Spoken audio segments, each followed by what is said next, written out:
Hey, I'm Duke on Twitch. If you want to support the channel and greensunzenith.com, you can find my Patreon, merch store, and singles store where you can buy singles through TCG Player or Card Hoarder in the video description. If you want to get in contact, you can also find all that info in the description below for things like donation deck lists or just wanting to reach out. Alright, let's get right into it.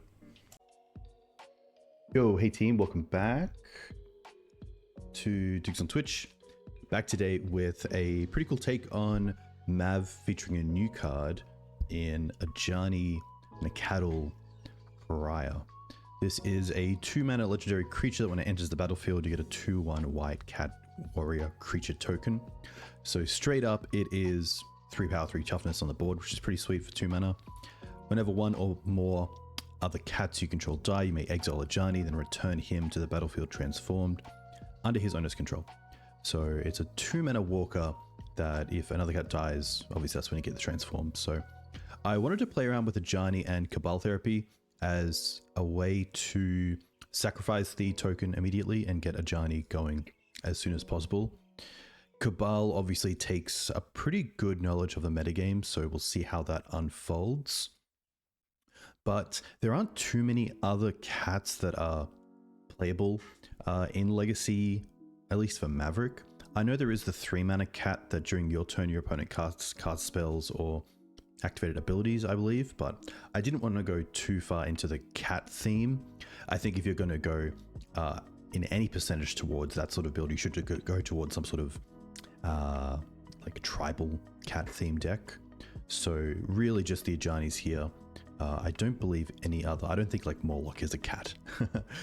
If anything, we have a goblin theme with Fable and Bombardiers here as kind of our main red splash in the main deck. So we'll see how that goes.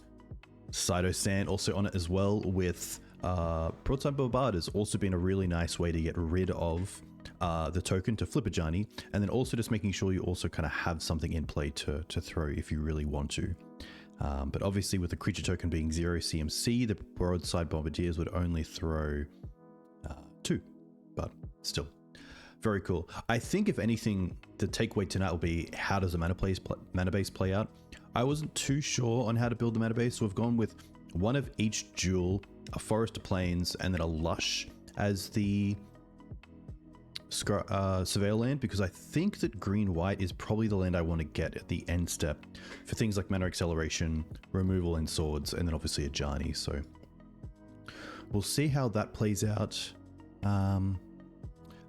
I did miss playing something like a Renegade Rallier or a Ramanapa Excavator. I kind of like Renegade in this build just because of Ajani. So let me have a quick think.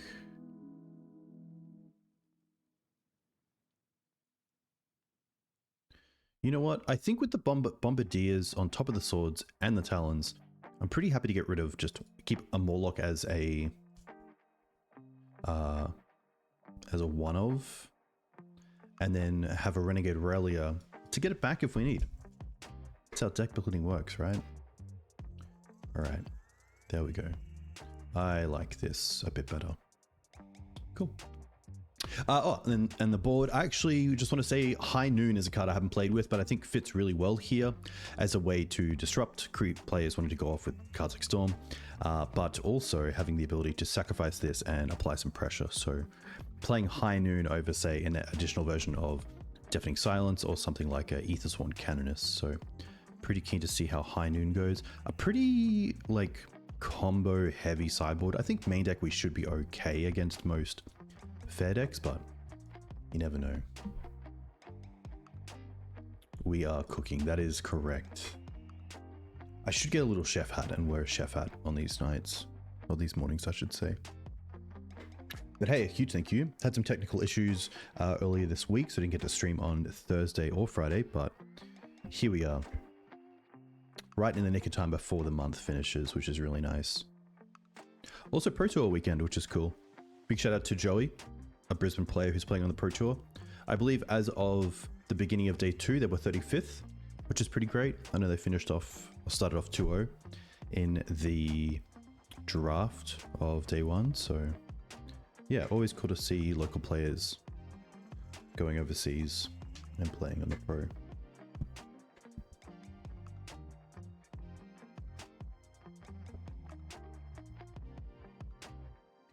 But yeah, I wonder... I hope today to get out of it, A, the mana base, but also just how Ajani plays out without being a card that you don't kind of build around, and how good is Ajani by itself.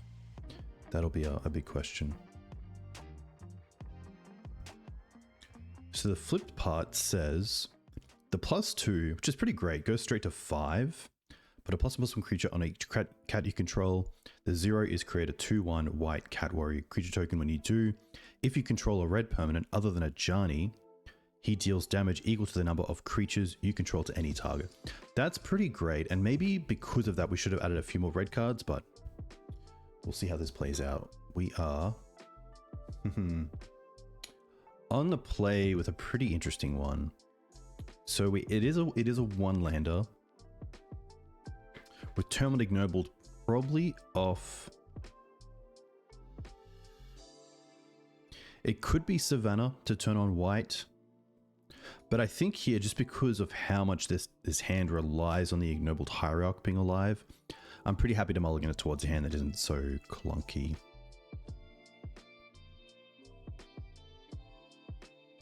Okay, much better. We also have, like, keep this, bottom the second Fable, and then we do just have turn 1 Cabal Therapy in the blind into turn 2 Ajani, or we have turn 1 Green Suns for Dryad Arbor into turn 2 Cabal Therapy, Ajani, Cabal Therapy. I like that a lot.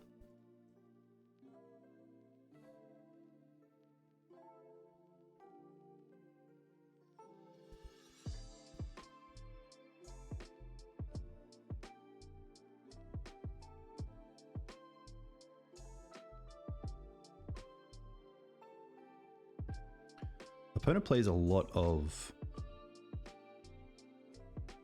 Delver.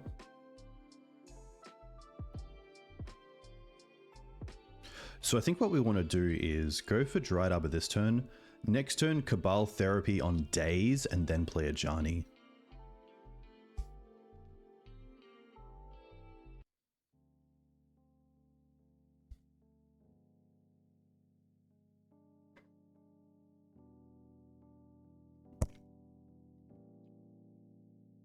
DRC.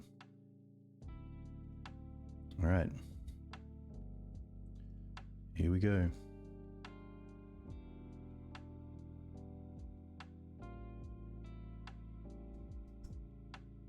Let's go for days. Oh, we hit! Now that feels nice. All right, so they have Murktide, they have the Frog, they have the Delver. Okay.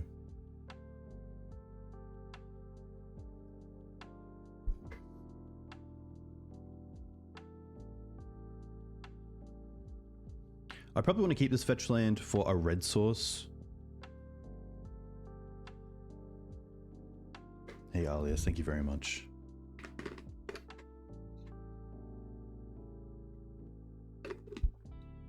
We know the days is gone, which is nice.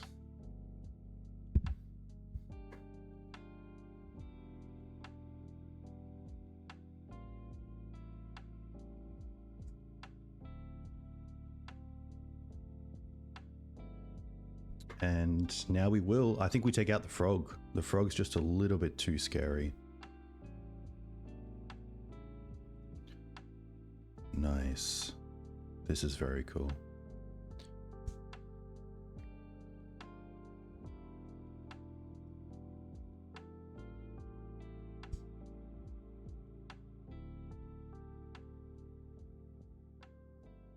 The issue is, honestly, we might just die to the Delver and the DRC in the air, but we'll see how we go.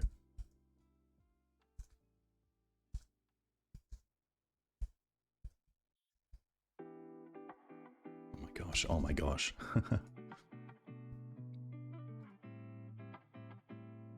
All right. Ooh, let's create a cat. That's a pretty sweet turn too.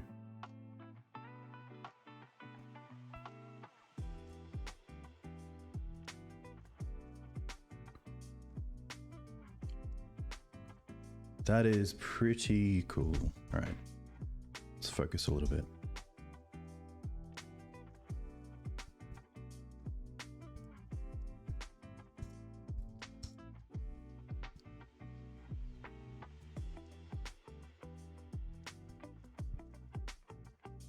All right, they played the turn.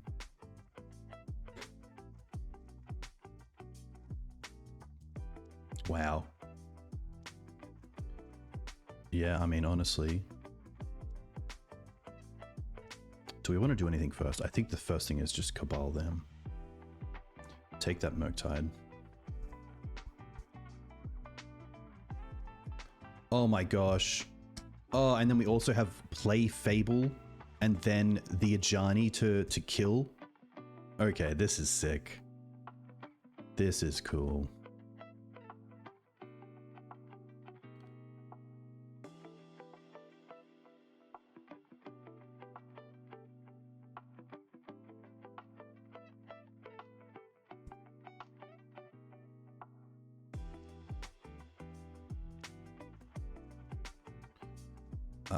So they currently have instant. So the Delver could flip.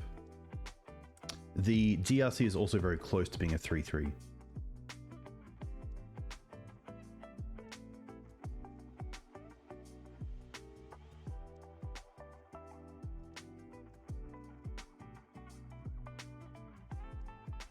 I think it's just the DRC here. And if they flip the Delver, they flip the Delver.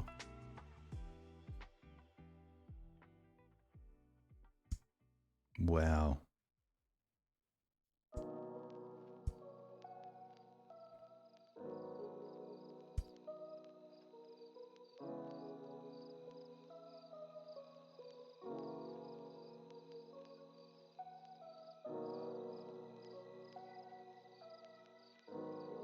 All right.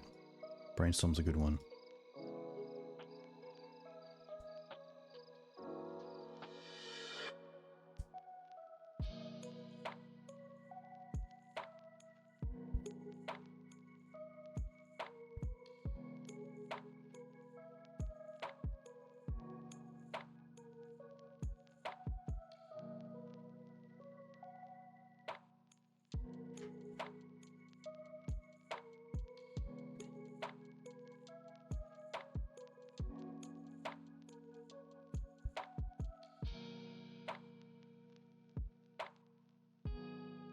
That's all good.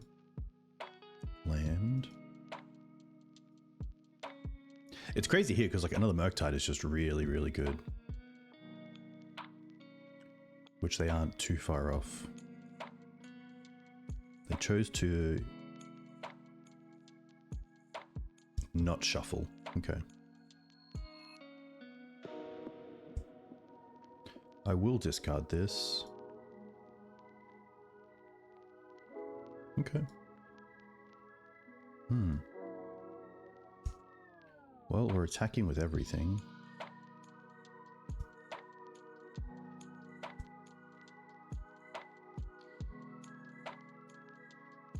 The treasure's nice as well because Green Sun's off the top for 3 is quite good for Grist, which makes me want to keep the Wasteland to play around days, but the treasure tokens allow that as well. So we just get to go after their mana here, which is nice.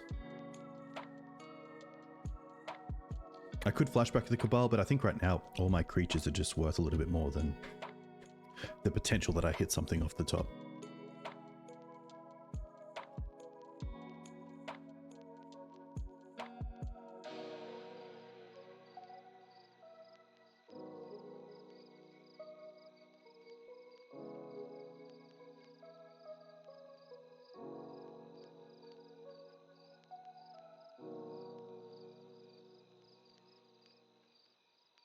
Interesting.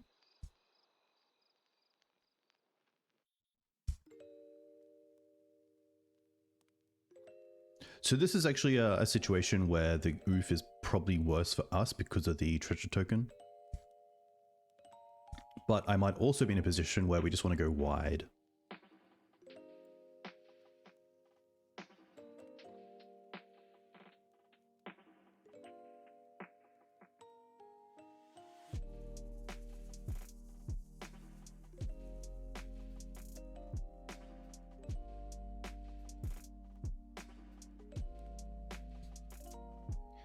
Hey, Anti-Key, welcome. Hope you're well. Yeah, this game one was kind of Christmas land, so I hope that it's enough. No Bowmaster here was pretty huge as well.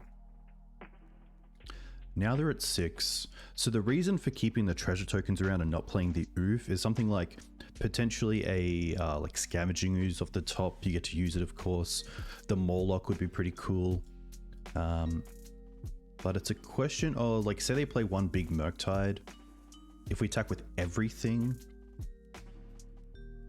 I guess the Reflections would allow us to create a hasty copy of the Ouphe, so... Actually, no, let's just go ahead and use these and play the Ouphe, because I'd rather just play wide here. Timmy, see, that's a great point. If the Ouphe does come up, I can just sacrifice the... Also, yeah, I think it's incorrect there to use the... Yeah, it's definitely incorrect to use the treasures there. Because if I use the lands, the treasures are always around. There's no real point of using the treasures just because the Ouphe is on the field against the deck that's probably going to go after my stuff. Interesting. Wow. Really trying to fill up that yard.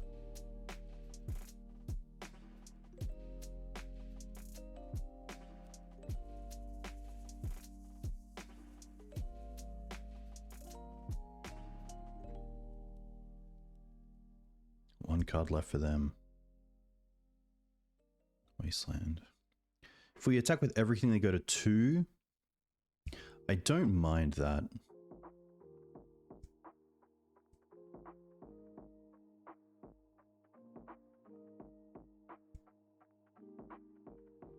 I feel like a token's done enough.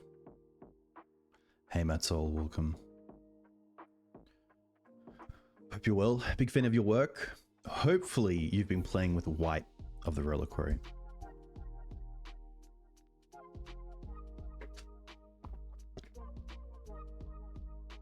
Keep the Murktide back, that's obviously a huge bit of information as well.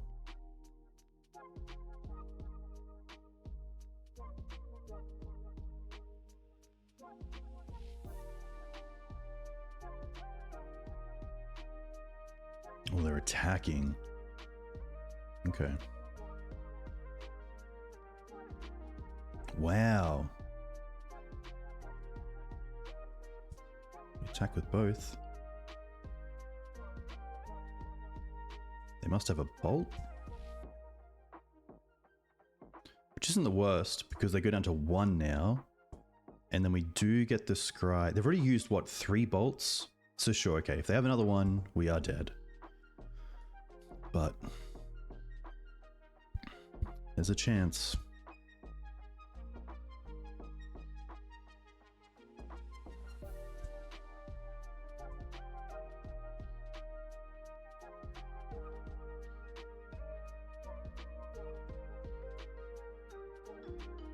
No attacks, okay. At least here we get to fetch for the Lush and have a little bit of play over what we draw into. Put that in the graveyard.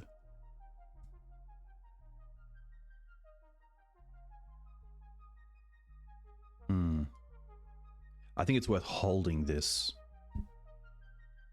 I have turned off all their fetch lands, which is nice. And I do want to keep the Dryad Arbor in the play, just in case we draw into Grist. I don't want to use it on the Cabal.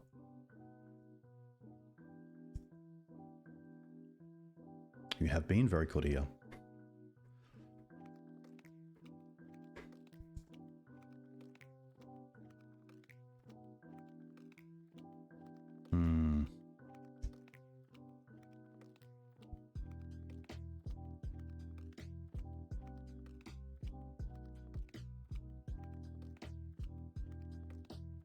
Wasteland's pretty good as well. Ooh, phases? But it doesn't do enough. Oh, but I can at instant speed. Okay, that's pretty sweet. That's actually pretty cool. I was trying to think how phasing works. I believe phasing is it comes back in their upkeep.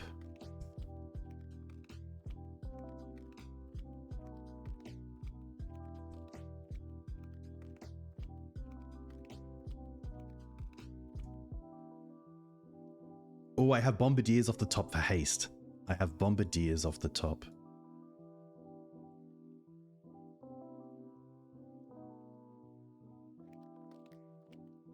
Next upkeep. I guess Bombardier still does it, which is nice.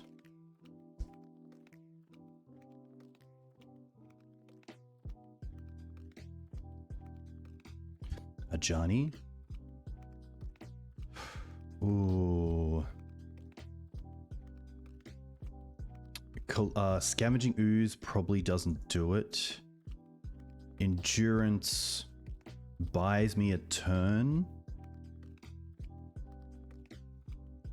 Renegade isn't turned on.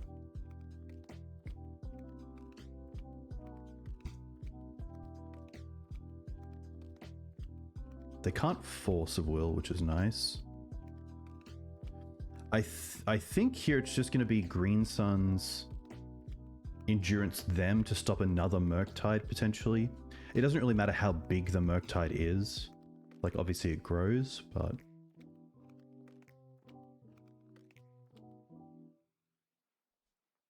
Quick think.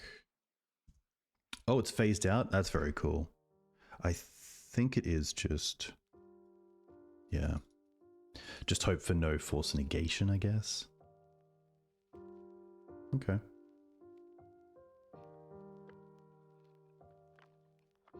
Yeah. It does put the bolts back into the deck. Which if they had like Ponder Shuffle, it obviously... Oh, it's only one bolt. Yeah.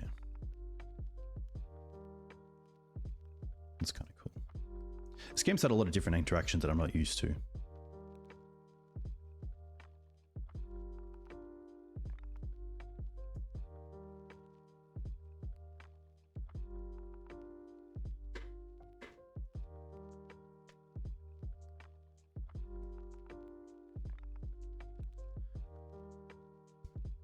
Right.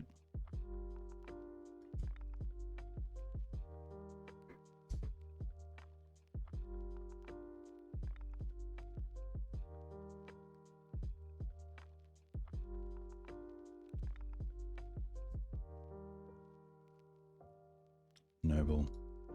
Sadly doesn't do it. Very cool game though. I really enjoyed that. The blasts I like, the extra endurance and the path. Not a big fan of the Ouphe. Hey Mangork, welcome. Probably not a big fan of the Cabals. It's nice, but it's not.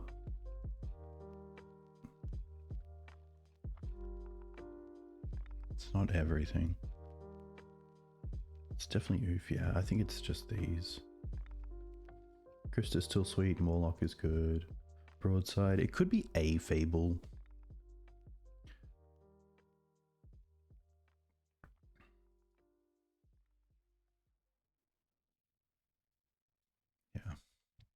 Having more answers to Morlock is obviously really strong. Okay, this is a one-lander, but we do have two ways to accelerate. But it's a little bit awkward if we go Forest Noble, they go Bolt, and then we go Forest Ignoble Pass. Like it kind of has to be off a land off the top without being too bad. If Matt Solk says keep, I think this hand has a lot of upside if we draw lands off the top.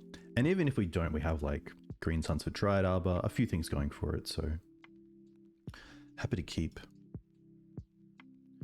I'm probably more happy to throw the Noble into a Bolt more than the Ignobled because we have a few red and black spells.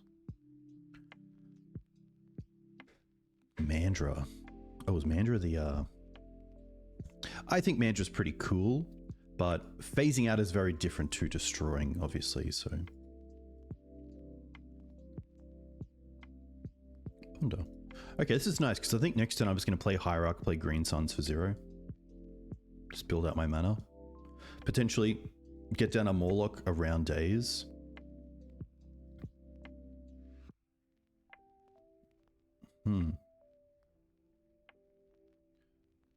It chose not to use Ponder's ability.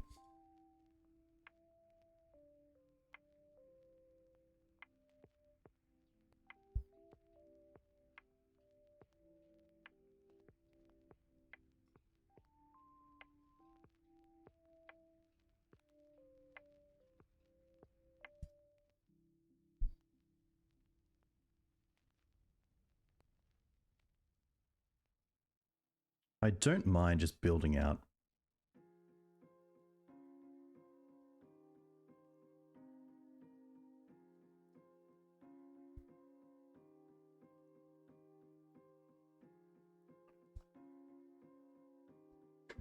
Sway a land at the top means we could potentially double spell next turn with Grist and Morlock playing around days.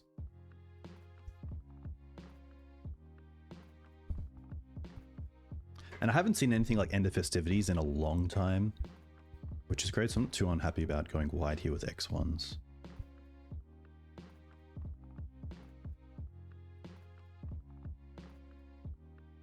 Frog's gonna be fine. Another Broadside, interesting.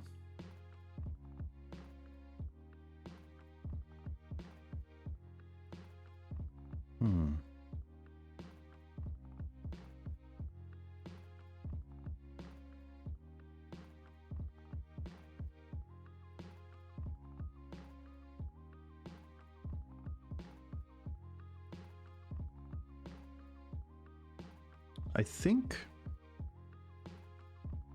So the Morlock we could play as a 4/4, but if they discard 3... I guess if they discard 3 cards, then that's not the worst, but obviously then the Frog's a bit of an issue. We do have the Grist to clean it up.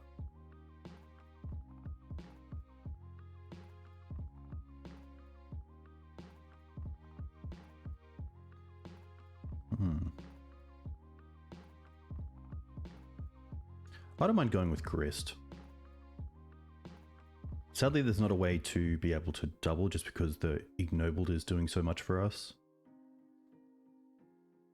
But we haven't seen Bowmaster, but Bowmaster on the Grist would be pretty brutal. But I think it's just one of the better plays. No, force it. Okay.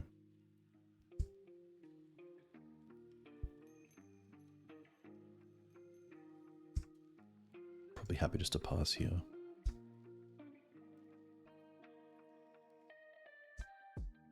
But the reliance on the Ignoble Hierarch here is pretty brutal. Sagatog also getting hit by Pyroblast is really nice for us. Just one more threat.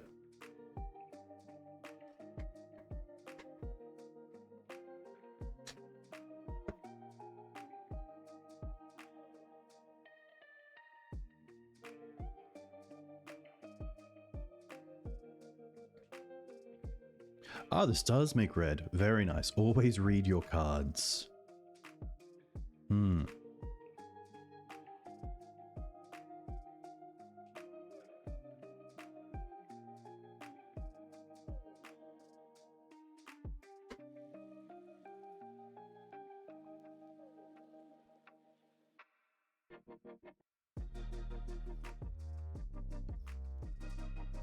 Okay.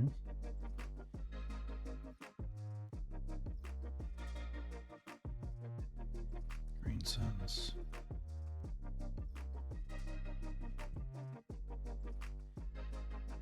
Not too much we can do there.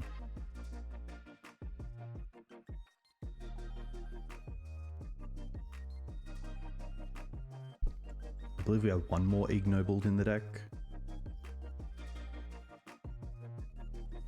2 more, cool.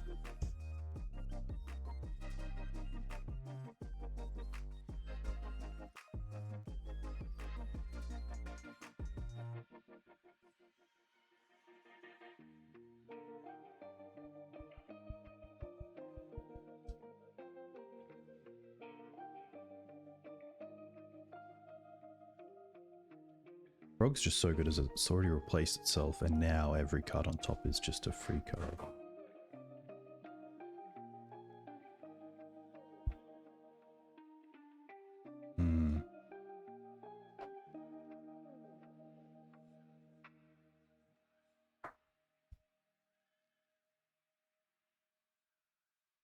I mean, we can try. Yeah. That's a little bit too tough. Really cool start of game 1 though. It was nice to see the power of Ajani, but I guess it's a little bit debatable if you don't win the match. Is the power really there? Not at all. I'm happy with the line we took. I think it gave us the most outs. And having the Grist in play also forces them to have, say, Force and blue card, or potentially Bolt or Bowmaster to clean up.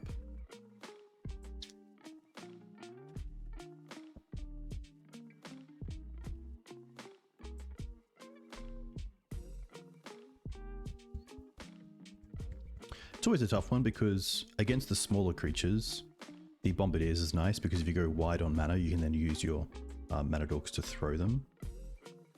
And we did have some pretty nice lines, but I will mulligan this one lander. Okay, pretty happy with this.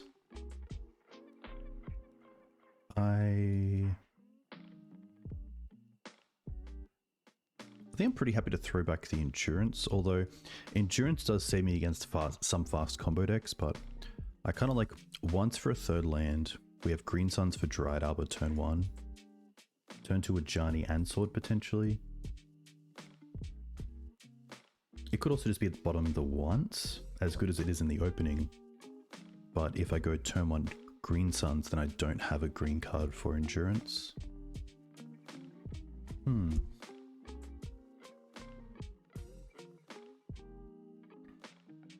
I think it's just the Endurance. I'd rather play a hand that has like, I know what I'm doing, and if my opponent has something unfair, that's fine, but at least we have a pretty sweet plan.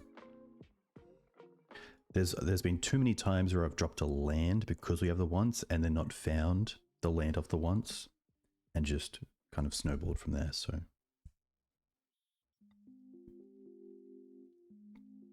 A fetch land would be sweet. Ooh, okay. Well, I guess the Ignoble here is pretty nice as well. Because it means we get to hold the Green Suns.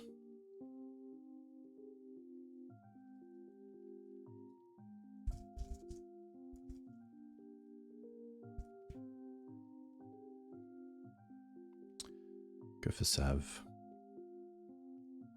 Go for Ignobled.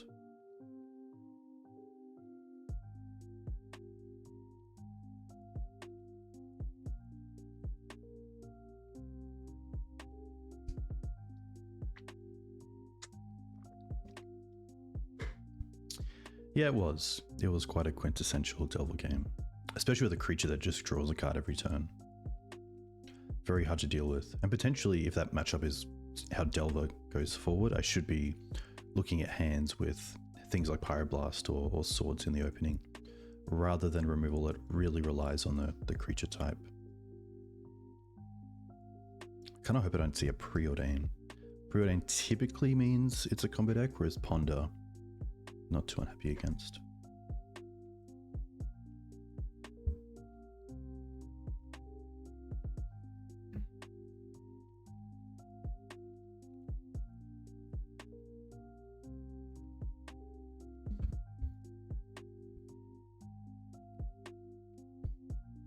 Oof. Okay. It chose not to use Ponder's ability. I think I'm... So I could play the Ouphe to make sure this isn't some sort of combo deck, but I feel like a combo deck wouldn't go for Island first if they're also on like an LED Lotus Petal style deck.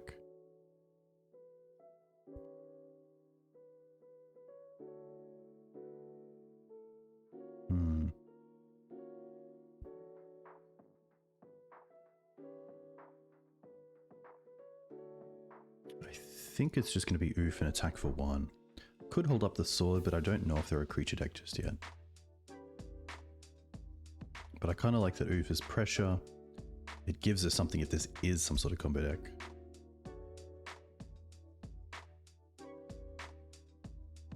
And it doesn't currently hurt us in any way.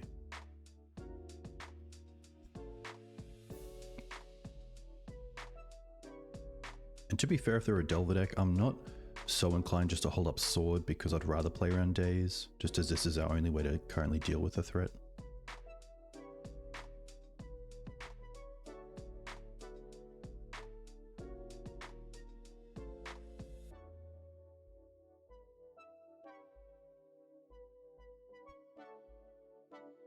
Okay. Endurance is nice.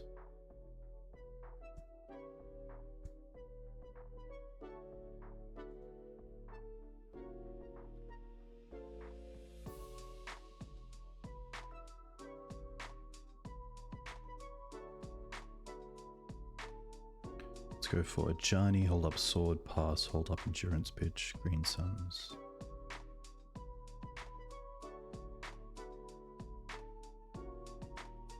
One thing to note as well is that if you're playing swords, swording the token doesn't get Ajani to flip as it's when it dies. They are going to force this pitching a force. They still haven't given away too much, but they obviously care about the board state a little bit. Like I think if this was a combo deck, Ajani's probably not the card there. They're forcing.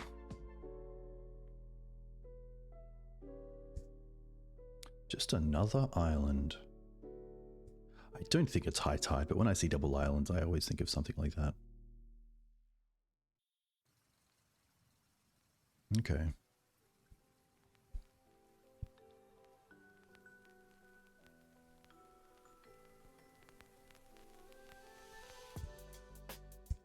Okay, no Murktide either. I think a land here is just perfect. Play the endurance around days. Moloch's cool.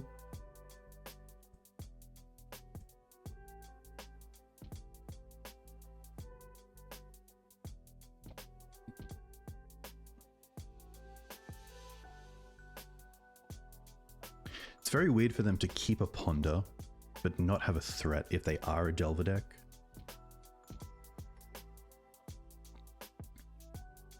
So I think it's just going to be upkeep. Endurance them.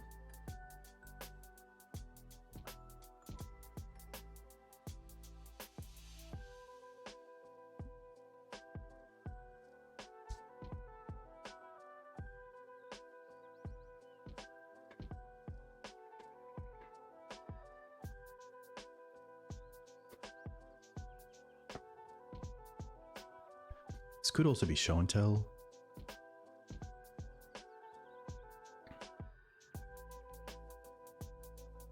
Sneak? Okay. Ooh. Right.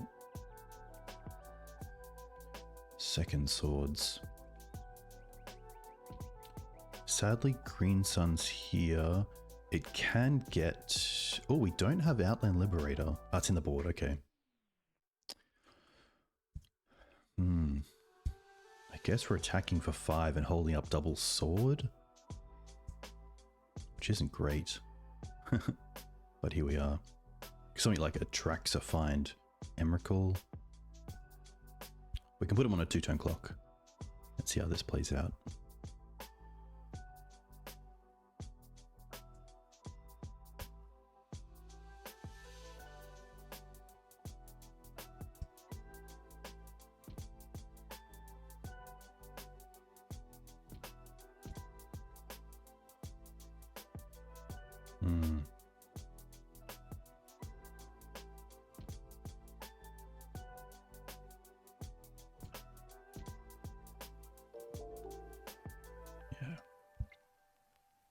Could see what they got, but okay, we're definitely taking out the Moloch, probably the Endurances.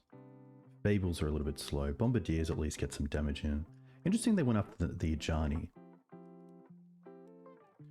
Deafening Silence, Pyroblasts, Forces, Liberator. Teeg's always an interesting one. I don't mind Teeg. High Noon. Reclaimer does get Talon. Not a big fan of swords, but I don't mind having some of the deck for Magus. Cabals I do like. Ooze can come out. Probably some number of Ajani. Yeah. Actually, the path. Especially if we're beating down, I do like bringing in path for things like a Traxxer. I don't want them really gaining 7.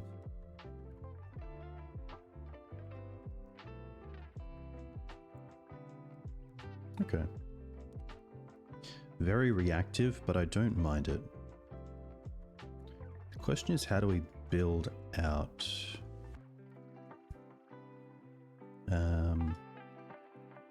Because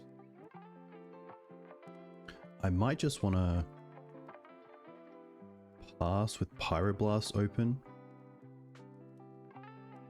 I kind of want to get another land off the top to know if I want to go for a Savannah here, which would be turn 1 Deafening Silence, turn 2 Green Suns for Ignoble Hierarch to turn on red, or potentially Plateau and then have another fetch for another land.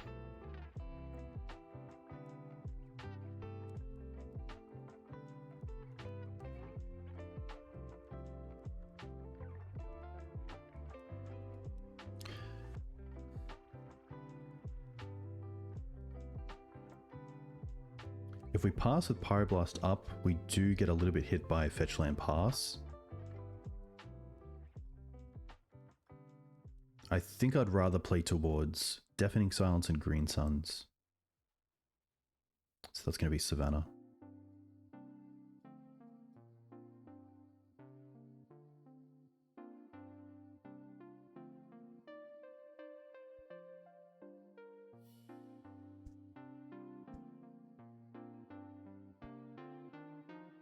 Hey Strass, welcome. Hope you're doing well. Play the pedal for the turn.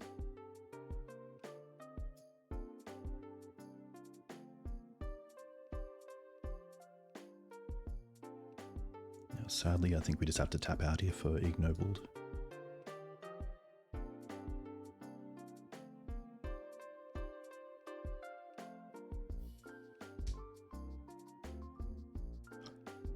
If I really wanted to, I could force this Lotus Petal on upkeep, but I think if they just have like show and tell, then they just have show and tell. And it's tricky as well because we're definitely putting in the Nada for show and tell, but then if they just have something, we don't have a green card for the Force of Vigor. Blood Moon. That's fine.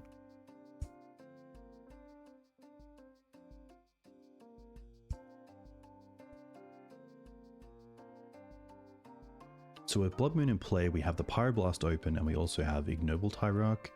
If we did want to force here, we'd pitch the Knight.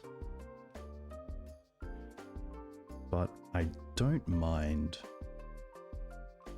just untapping here.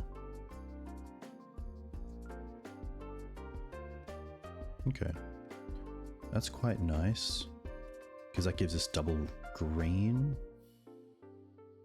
And then we still have Blast up.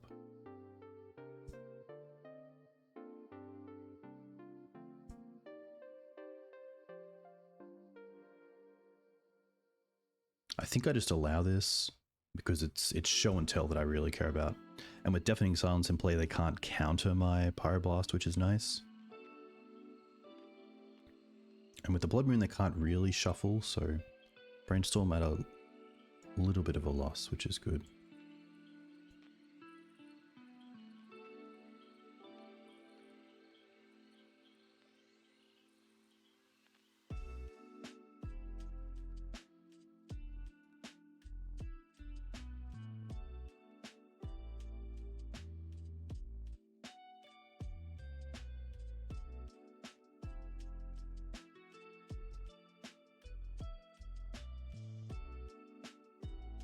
Now the question is, do I force? I think I'm happy to take... I'm happy to see if they have land into Sneak. Okay.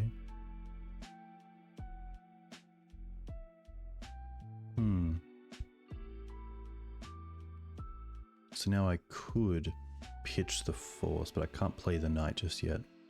So I think here it's actually just a pass with the 4 mana open.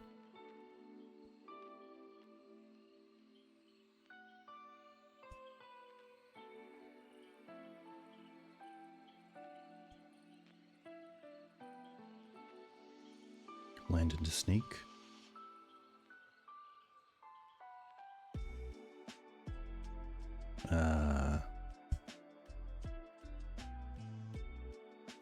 I honestly think potentially here I should have forced the moon in response so they don't have red mana, but they could have just floated it, so we'll see how this goes. Okay, this isn't too bad, because here we get to go 1, 2, 3, 4. Cast this on the Blood Moon. Sacrifice it, Ignoble, discard the Noble.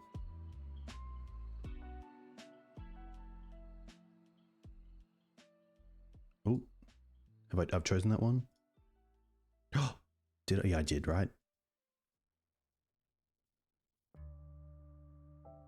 Okay, good. All right, get rid of this, rid of this.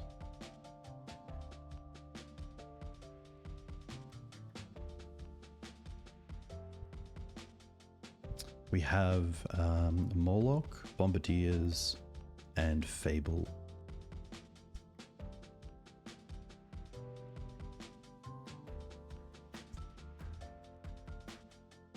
Okay. I obviously don't mind Reclaimer. Waste. And then upkeep swords.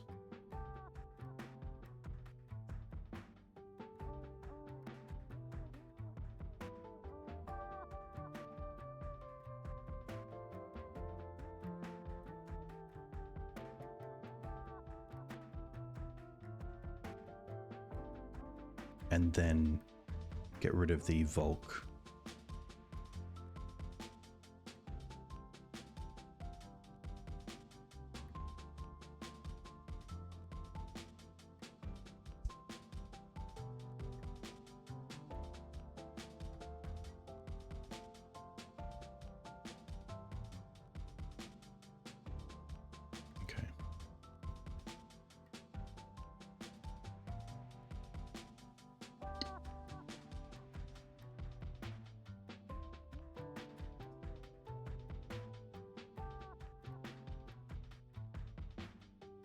The issue now is that we just have a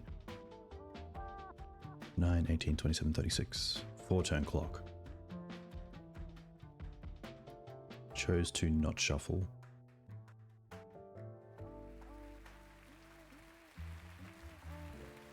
Blast, Pyroblast off the top would be sweet. Ouphe doesn't really do it.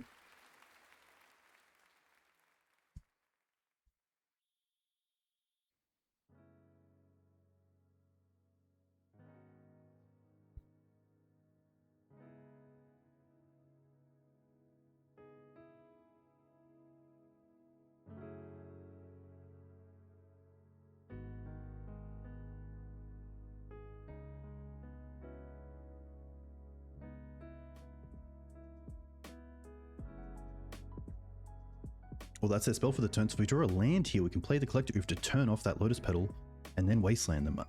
Don't. Tough. That would have been pretty sweet.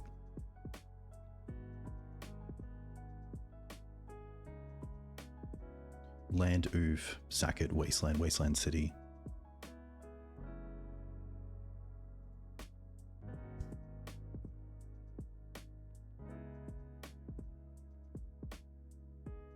Oh, unless they show and tell in Sneak, we could then collect Ouphe in off the Sneak to turn off the Petal. That'd be pretty heads up. All right, we get one more turn to draw a land here. Here we go. Here we go. Ah! Nice.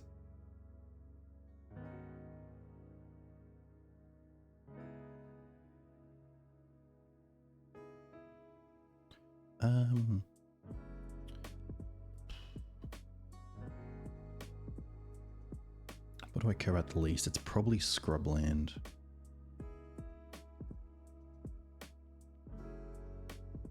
Oof. Well, if they force here, we also just have lethal. That's pretty interesting. So now we sack this. Get Wasteland. Attack with Reclaimer.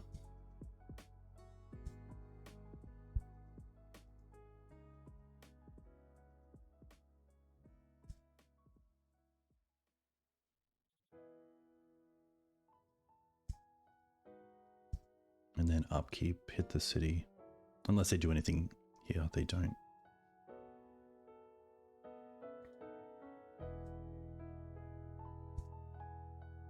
There are still worlds where they can get there.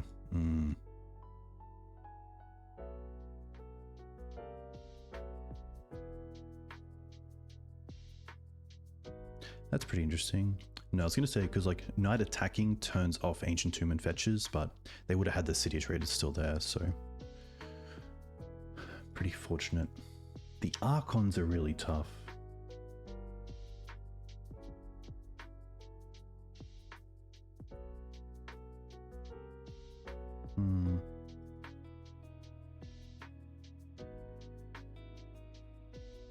They played the Blood Moons, which kind of makes me want to play the Fables, just in case it gets to like a bit of a mid-range moment in the game. Fable's also just a nice way to get rid of some of the jank that you don't get down in the early games. Hey Chukasiki. I do think the amount of talk from the Legacy community will see a ban from...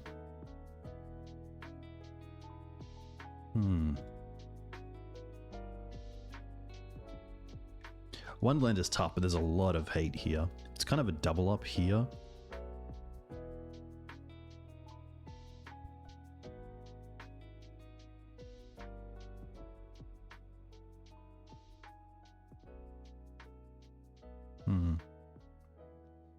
Turn 1 Ignobled. Turn 1 Cabal. Hey XJ, welcome. Hope you're doing well. It's really tough. An additional mana here would have been pretty sweet just to know what we were kind of fetching for, but we are in the draw, so... Turn 1 Moon I'm not really going to hedge against, so I think we're just going to keep this and see how it goes. We have a decent clock. But like Ancient Tomb Petals something would be pretty brutal. Question is, do I have to hold up? Oh, actually High Noon means they can't go like Show and Tell Omni Emrakul, which is nice. And then we do have Pyroblast backup. So let's just go for colors here. In Savannah into Nobled.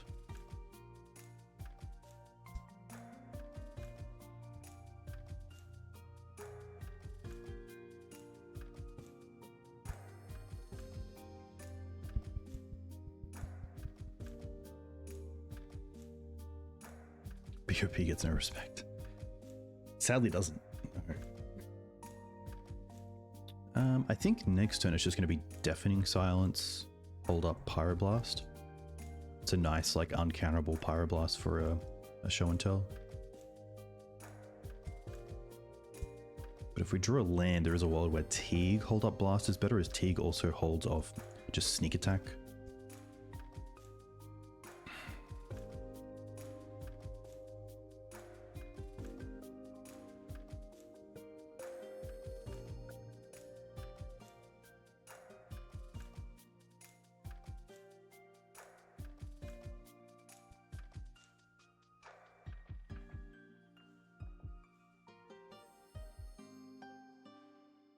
Spell Pierce. Do we care about it? I don't think so, because we have the High Noon.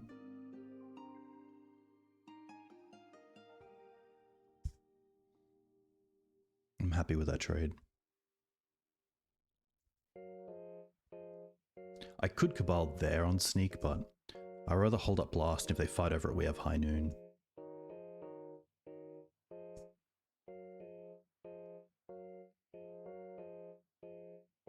But it's a little bit tough being reactive instead of proactive, because if they don't do anything here, we just kind of pass with the mana up where we could have played the Reclaimer, but...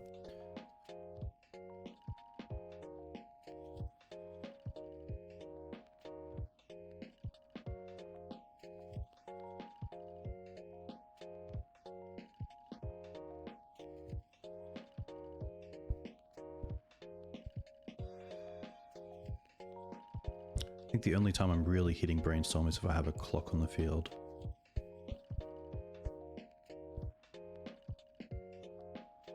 Okay.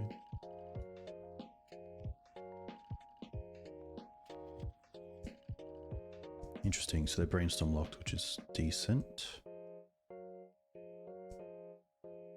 Elvish Reclaimer should have Flash. You had it here first. I don't mind going for once here to find a land. Nice.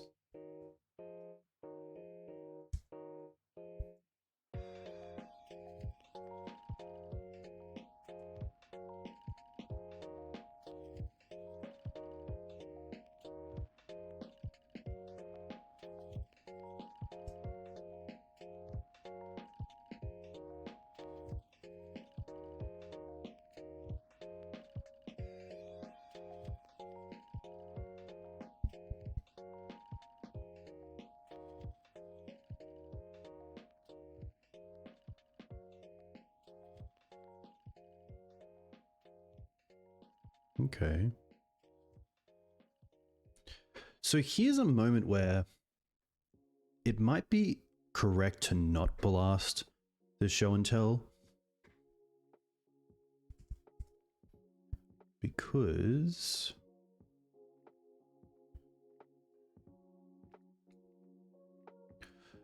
let's say they have Omni. We have High Noon, which means we can Pyroblast the Omni, and they can't cast the Emrakul or anything else, which is great. If they have Archon, that obviously sucks, but High Noon into Swords means we can just get that off the field. Atrax is pretty brutal, but again, High Noon into either Blast or Swords, probably the Swords, because even though they gain the 7, they have the Blast. They have 4 cards. It could be Sneak. In that case, then it's a real issue. And I think because of Sneak, that's the outlier here. So I think we do just go ahead and Blast. But it's pretty close if there wasn't Sneak. I probably want the second white source with red here. So I think it is Taiga. It could actually be Plateau. Plateau allows us to hold up both Pyro and Sword potentially.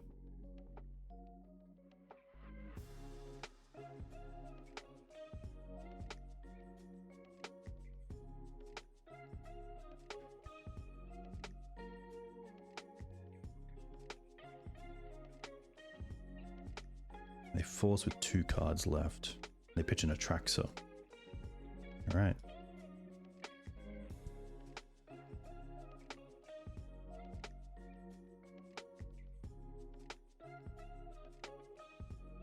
Sneak.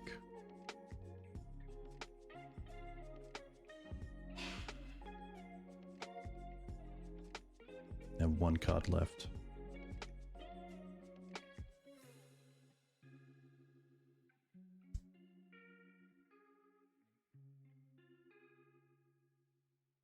Yikes. All right.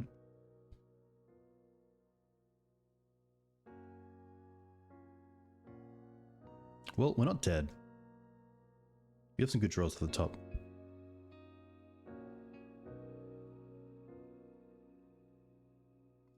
Force of Vigor wouldn't be too bad. Land wouldn't be too bad. Okay.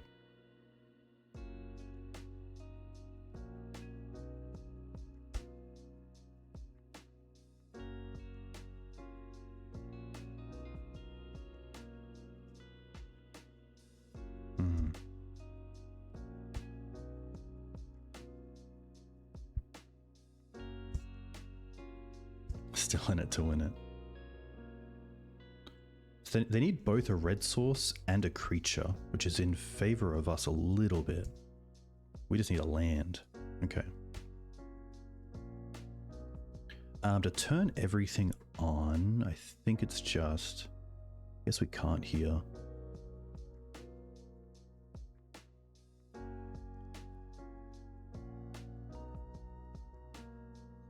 Get that mana going.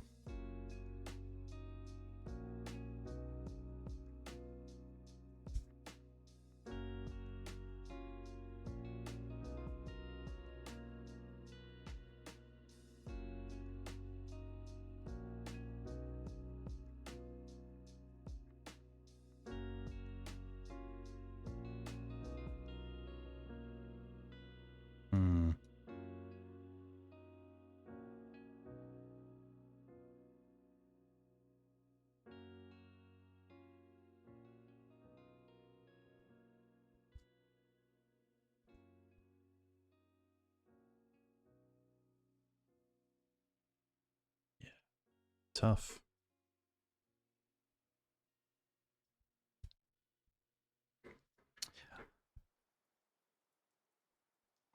Yeah, maybe the Cabal.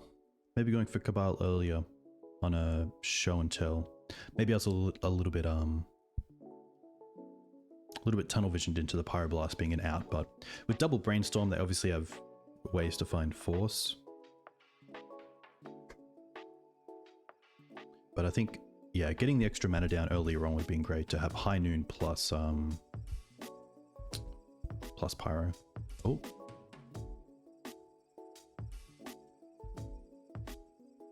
Yeah, that's fair enough. I should have definitely taken more consideration for the land drop.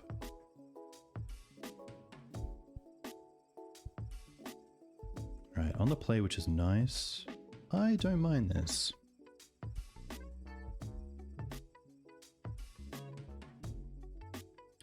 I mean, we actually have like the combo in turn 1 Noble off Bayou into Ajani and Cabal, which is sweet.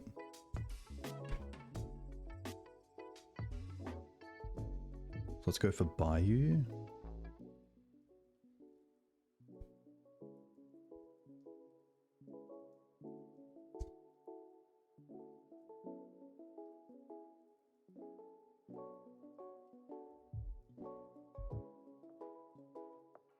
Oof. Yikes.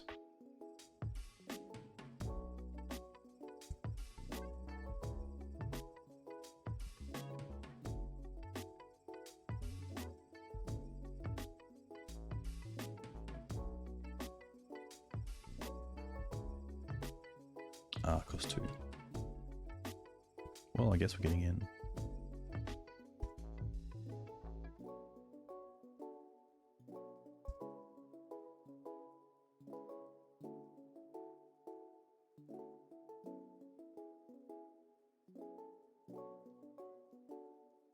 This is fine.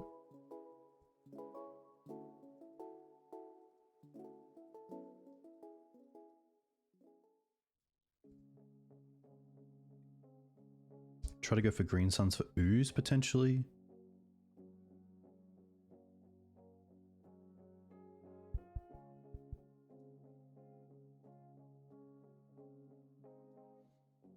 Okay.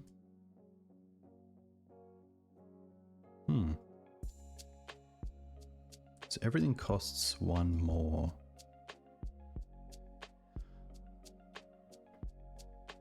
I mean, Collector Ouphe here seems pretty strong. Yeah.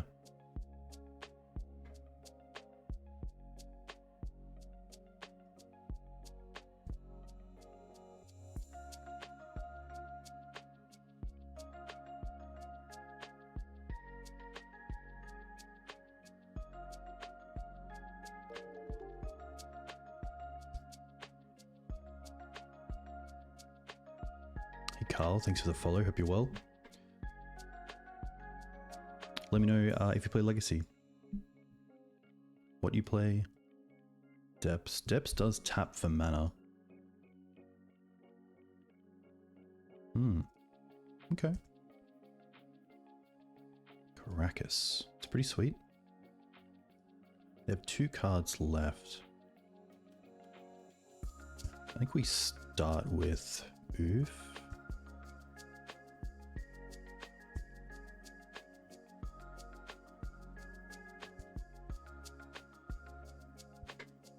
Play the Caracas. I probably don't mind just a blind name of crop rotation.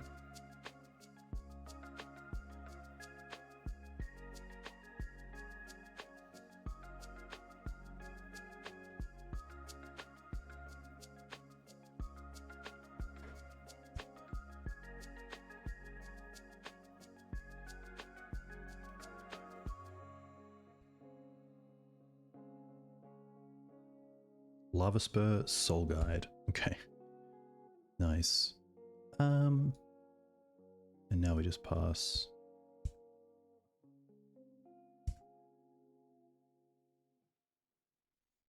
So they can't make a token here, which is great. Yeah, the Ouphe just got them a little bit stuck. So here we like all of these, probably all the fairies. The Cabals, I think, are pretty weak here. Like, the best name is kind of Loam, or things that they're probably playing out early on. So I think the Cabals can easily come out. Grist is always an interesting one. I typically don't like Grist because of Tabernacle.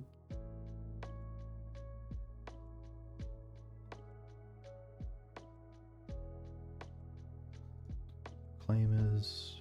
Morlock is typically pretty poor. Ooze is obviously great.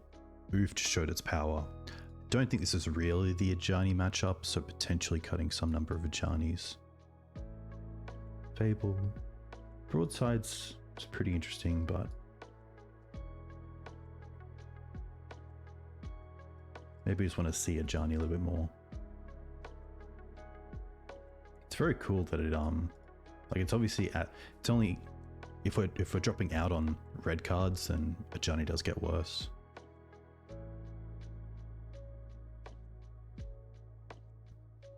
Maybe I'll try the Grist and then just try Broadside. Really want to turn off the 2 engines. One being Loam and one being Exploration with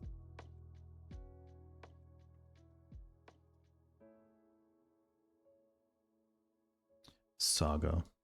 This hand's a little bit clunky. The Dryad Arbor's in a hand, so it's pretty much a 6. But because of the Liberator, I would nearly keep it just on the back of that. But it's tough that we can't go turn 1 Green Suns for Dryad Arbor, turn 2 Hold Up Liberator.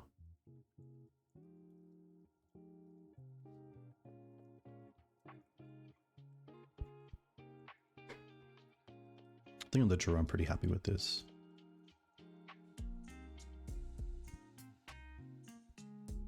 See if they play a Mox.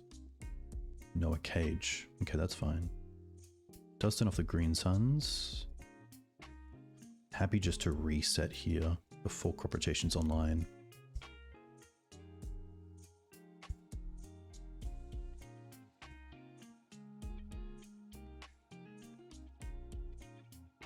Okay.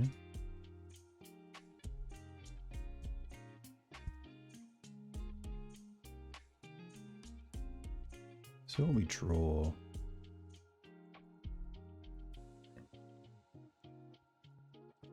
I think here I'm happy to play the Lush. Wasteland's pretty decent. It's also just an untapped land.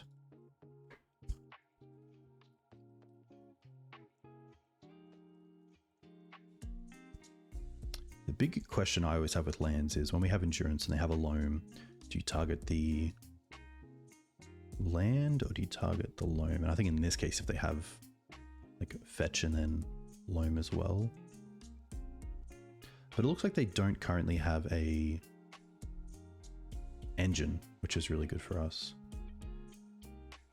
So we draw the Wasteland, we play the Windswept Heath here, and then next time we can play Liberator.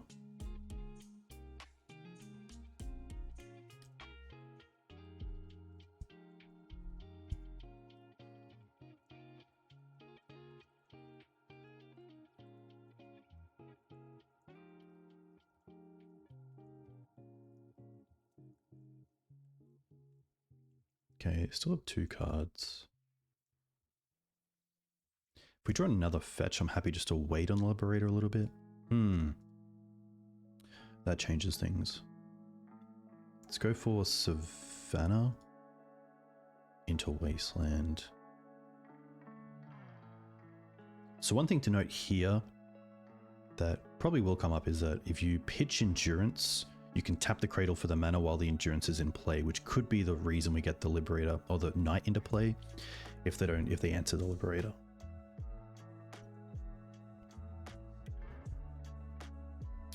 Yeah, Cage is pretty much for Zenith. That's really the main hit, which can be a lot. Like it did turn off our Zenith, but obviously our opponent didn't keep a hand with an actual engine, and like playing out obviously the Saga was their type of engine, but like no Loam to go with the exploration. Pretty tough.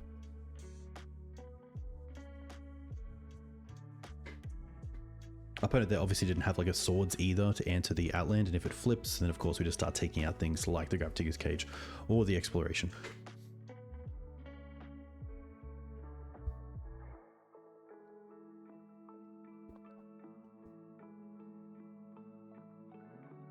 Hey Inert Materials, thanks for the follow. Hope you're well. Big thank you to everyone for tuning in. Very much appreciate it. Ajani's been cool. Potentially this doesn't have to be 4-color, but it's really only the Cabals that are for black with the Grist. But I do love, like, you know, turn 1 Cabal or turn 1 Accelerate into turn 2 Ajani Cabal, flashback Cabal, flip Ajani. That's pretty cool.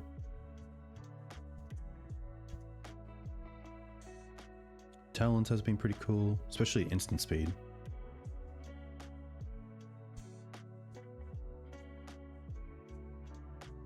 But yeah, like these are red cards. This is a red card, but I think you might have to have a few more in here to really take advantage of Ajani's full potential. Yeah, Talon Gates has been pretty sweet.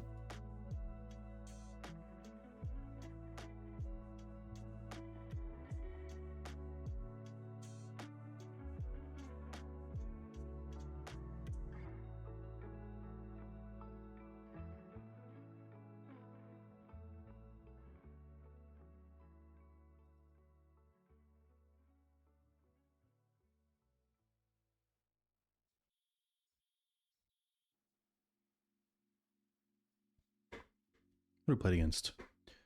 Grixis Delver, Blue Red Sneak, Green White Lands.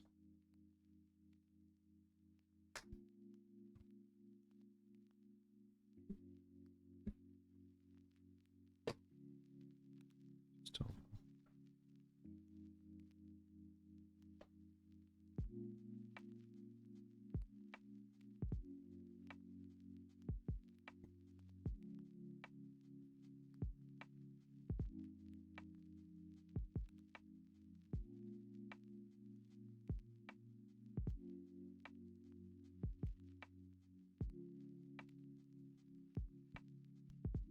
I find the frog really hard to deal with, so I do like being on red with answers to Psychic Frog in Blast, because that card is pretty brutal. Especially the card draw after the first. Quite hard to keep up with. Alright, Alicia. I think we're also on like, yeah, 23 lands, 3 onces. The mana here sadly just doesn't line up, so we will mulligan this. Oh, the same. Can we go down? Yeah, we have to. Okay. Keep this. Bottom. Bottom. Done.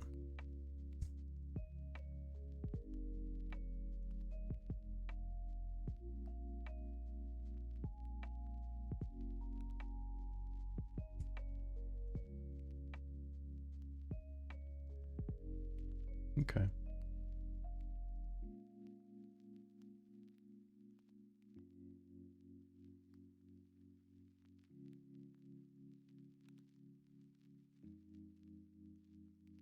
Interesting.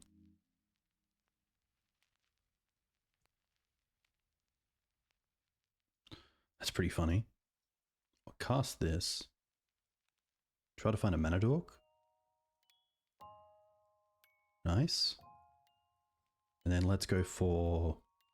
Is it greedy to go Taiga? I really hope they have an Entomb line. I think it is Taiga here.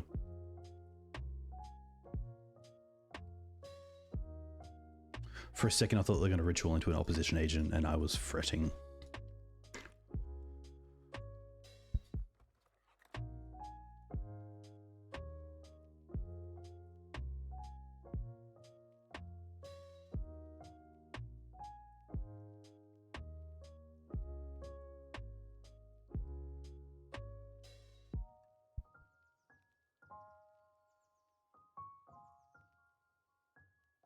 It's a cool swamp.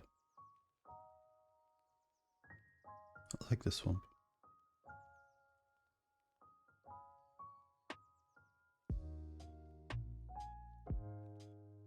There aren't too many draws next turn that'll stop me from casting the Knight.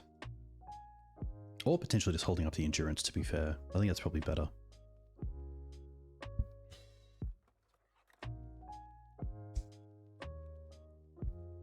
It's one of the Euro swamps. It definitely looks like a APAC Euro style land.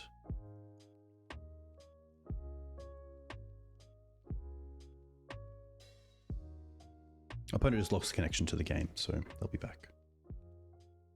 In the meantime, if you aren't following, it's a great time.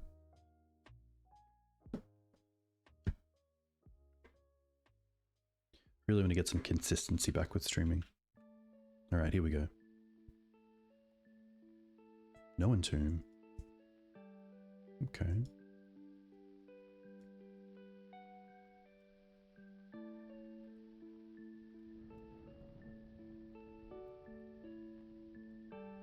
My thought, like, what do you think here? We can get rid of the endurance and pitch, but we could also just allow them to take one and then play the other.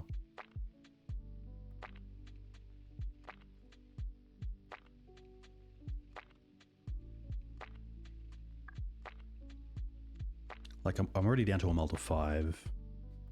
Do I just allow them to have it?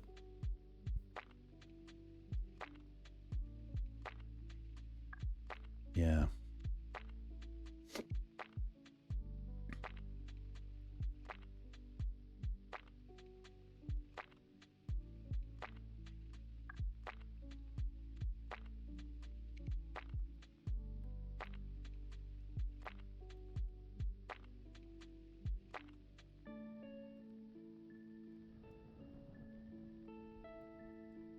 That's getting towards Morlock territory, which is cool.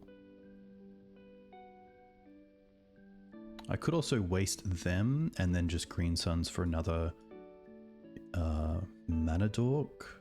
That's pretty interesting.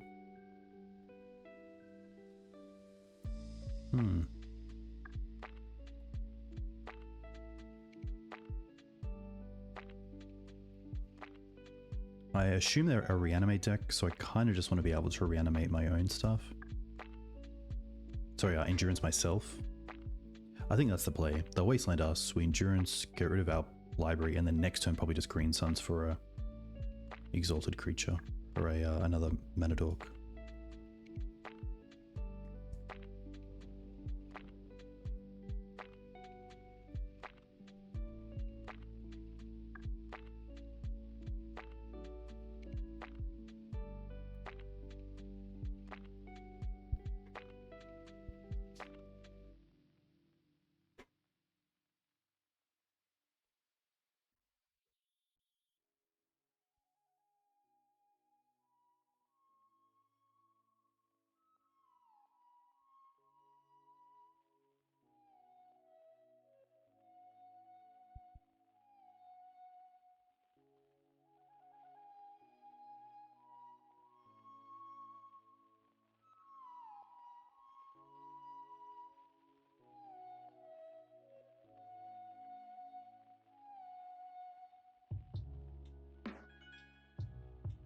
Okay.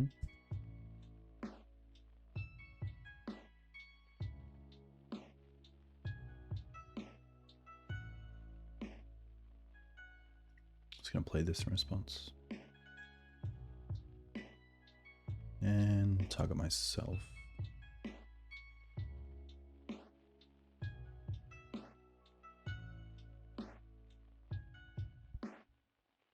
I wouldn't mind a wasteland here. Renegade Rallier. Alright.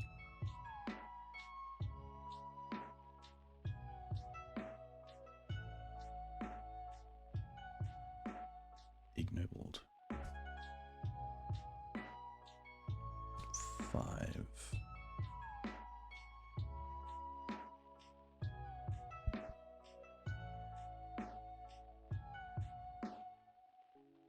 Even a fetch land off the top is pretty nice because it means we get it back and then get Lush as a hold up through the second fetch.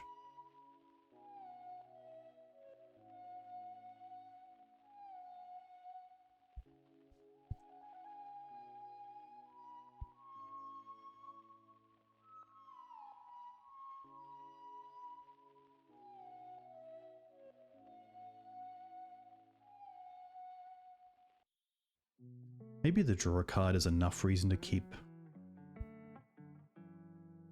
the insurance back.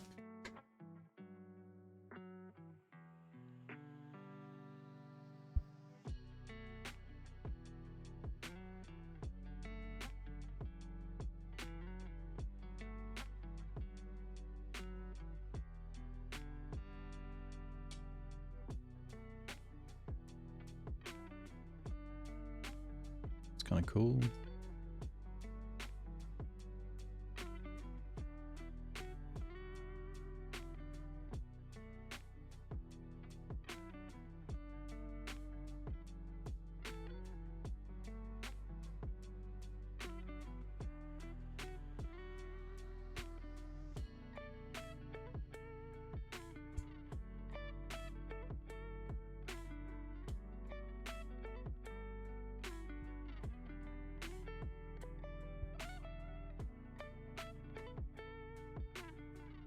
Archon.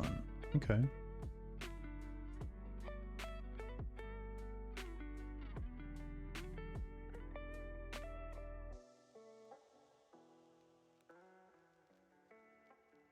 Oh, it kept on top.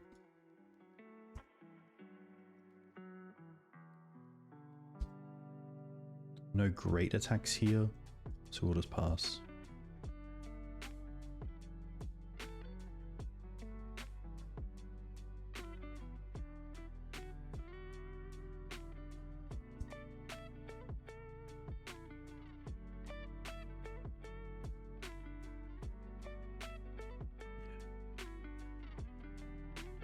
A little bit tricky. Blasts, endurance, path. Not too sure on the fairies. Maybe over like the cabals.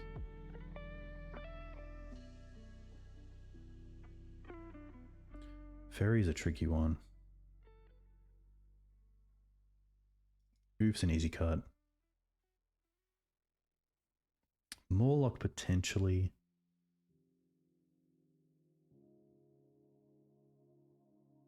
But it could potentially kill something. Maybe not all fairies. Ajani isn't great. Fable. Something like this.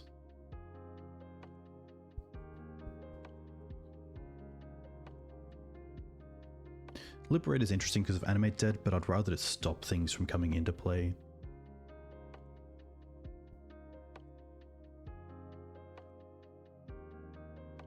Could definitely put some work into sideboarding with a list like this. Okay.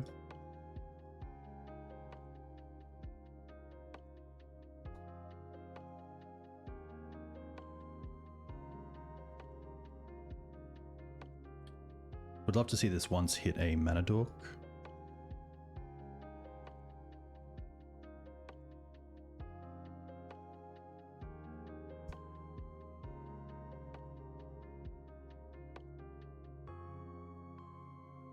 Nice.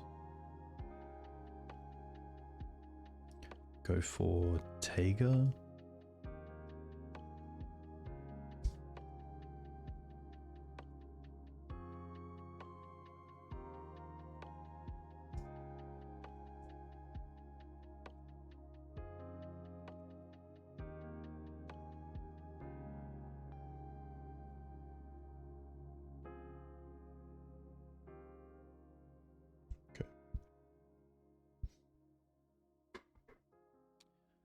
Yes, I do remember when black was wildly considered the worst color. Crazy times we live in. Swords is pretty top.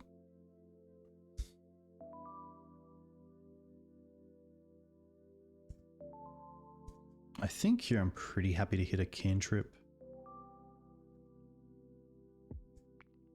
Or if they cast Frog, pretty happy just to blast the Frog on the stack.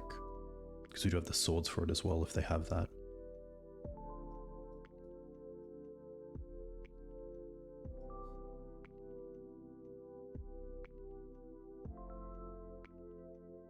Now we get to hold up swords and endurance.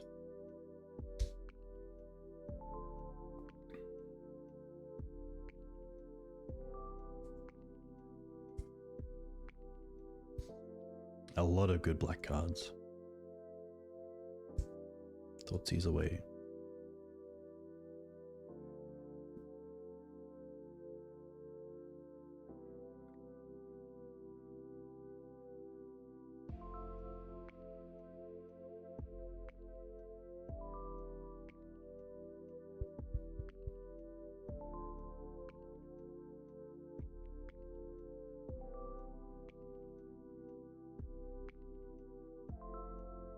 I'm pretty happy to target myself here.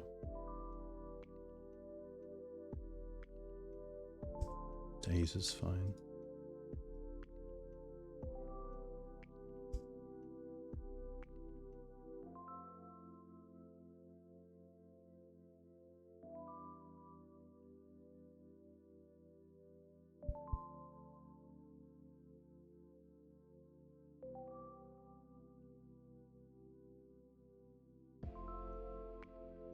Okay. Happy to get rid of the frog. And then just Green Suns for mana.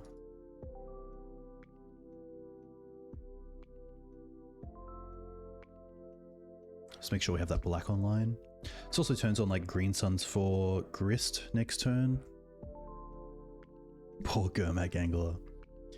Yeah, that card's definitely switched.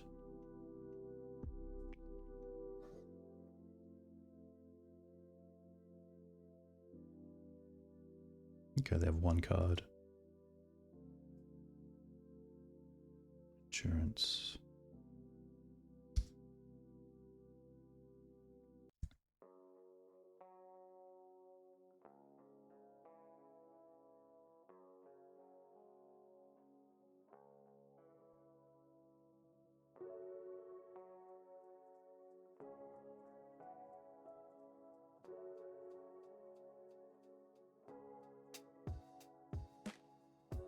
Target them just in case of Murktide. I don't think these decks are playing it.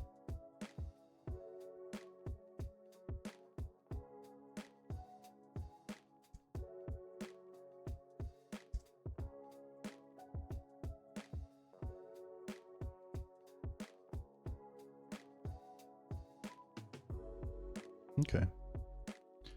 That is fine.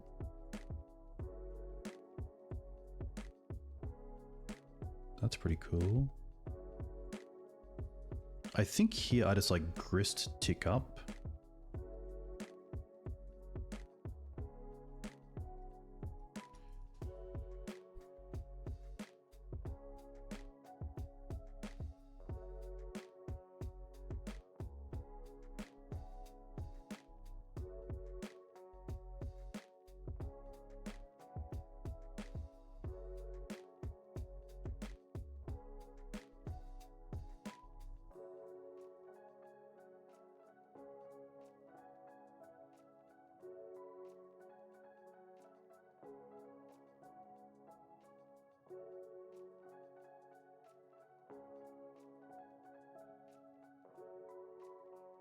Okay.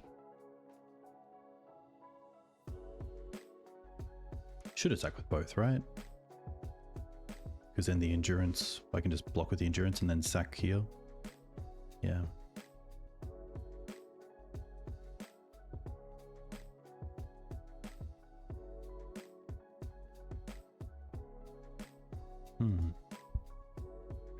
So I could double block the endurance.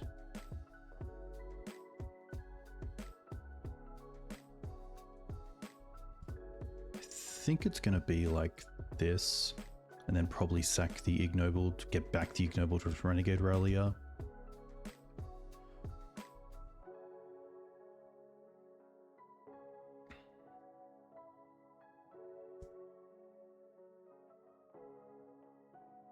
To make it easier? A little bit. That gives us another creature as well.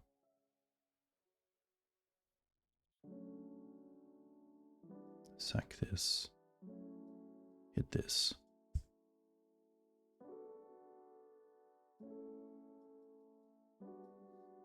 Renegade. Back this. Probably attack as well.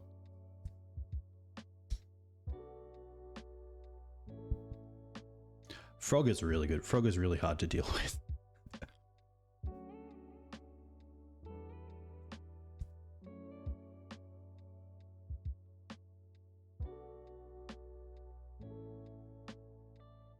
They shuffled. Okay.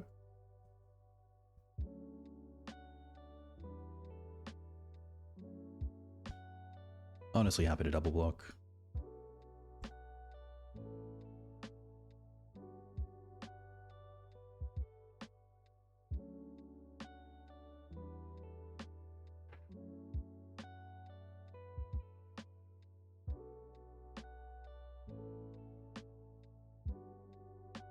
Ooh, another swords into a bin. That's 2 swords into the bin. It's a little bit tough. I'm not going to play this. I think this is better as like a Thoughtseize target. But Grist is doing a lot of work here.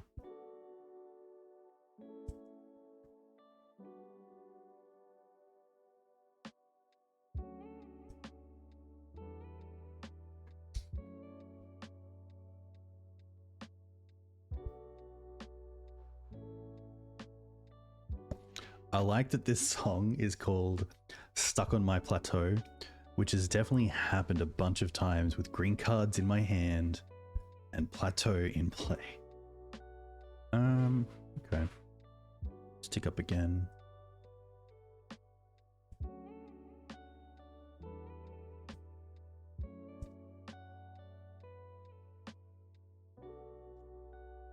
Pretty happy just to pass with 2 cards in hand. I guess Ooze potentially is a reason to play one, but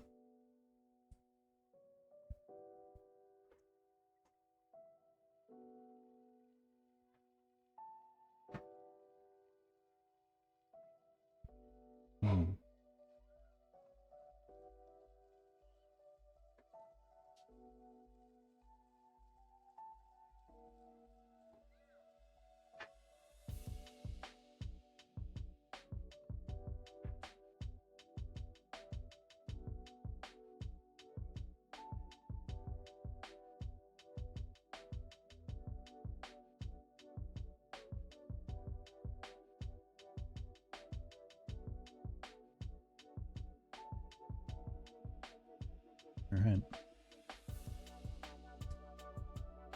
Oh my gosh, Path, come on now. Come on, look. Oh, I actually hit sword, path, and I drew land. It happens. It happens sometimes.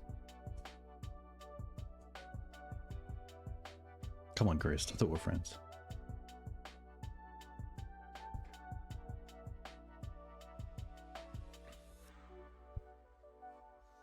One thing to note here as well is that Grist does, if you neg Grist, it does see itself in the graveyard as a creature if it dies with its ultimate. So although it says 4 cards in the graveyard, this would deal 5.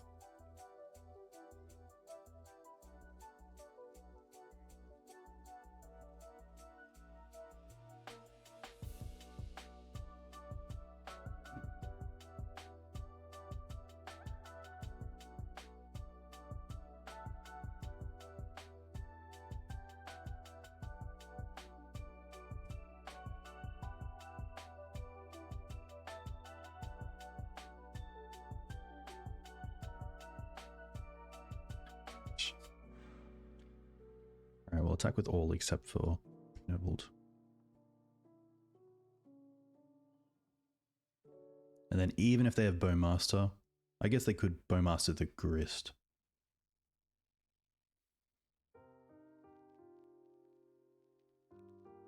Okay.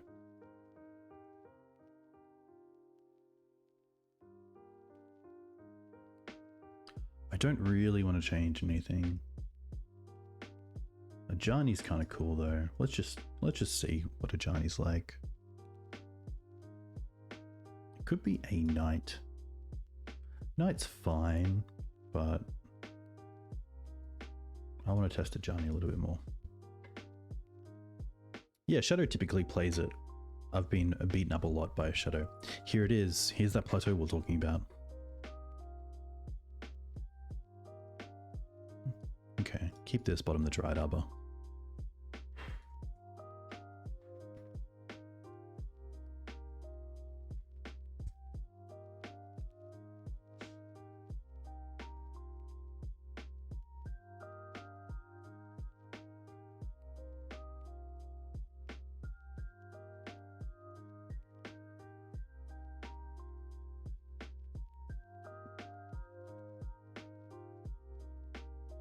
I'm going to play the once into a daze. Maybe not. Maybe it's just Savannah once, Noble. It could also be fetch land. I guess we'll see. Fetch land for Lush and holding that up is always nice, but seeing we found this one, I'm happy to see where this takes us.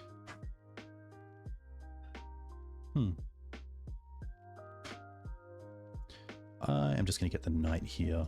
Go for Taiga. Go for Noble.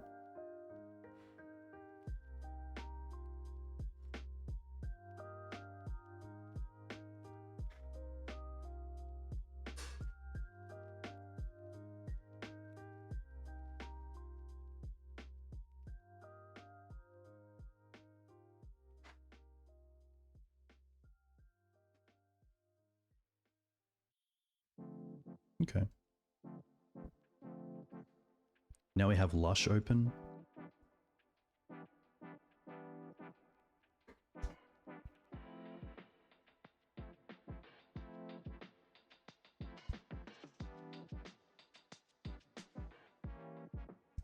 Frog's fine. They played that as if they didn't have another land, and they don't, which is great.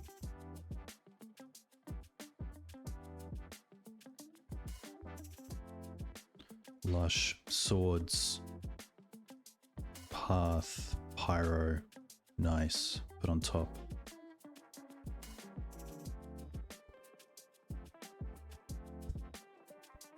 Pretty happy to play around days here somewhat.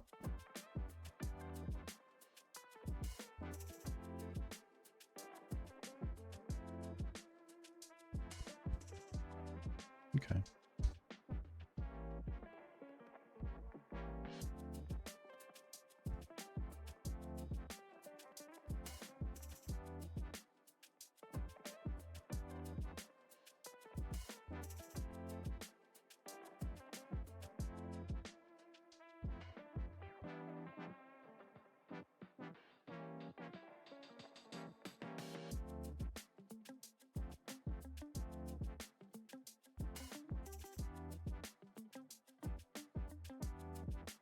I think I'm just going to hold up the frog here. I'll hold up talons and also endurance.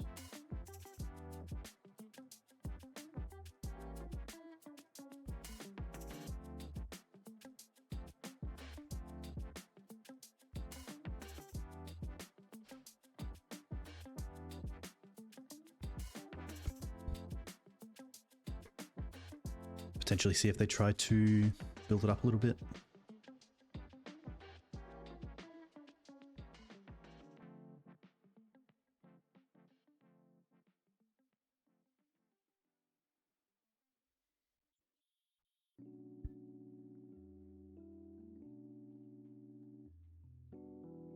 Yeah, it's tough because only 2 discards means the endurance and the frog bounce off each other.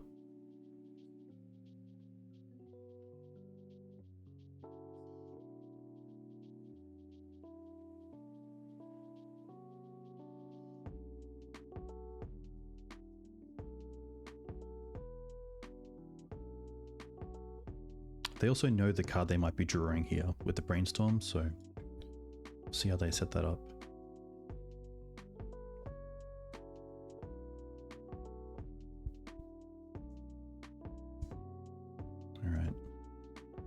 They attack. No blocks.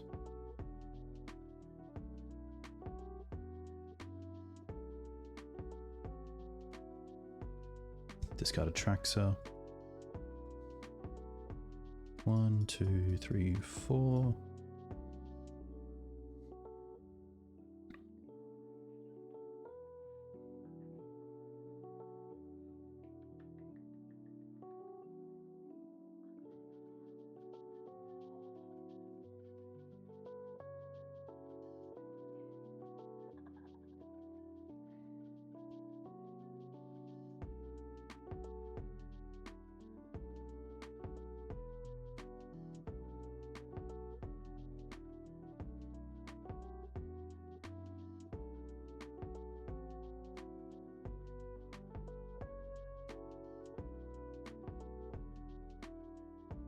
Gotta hope.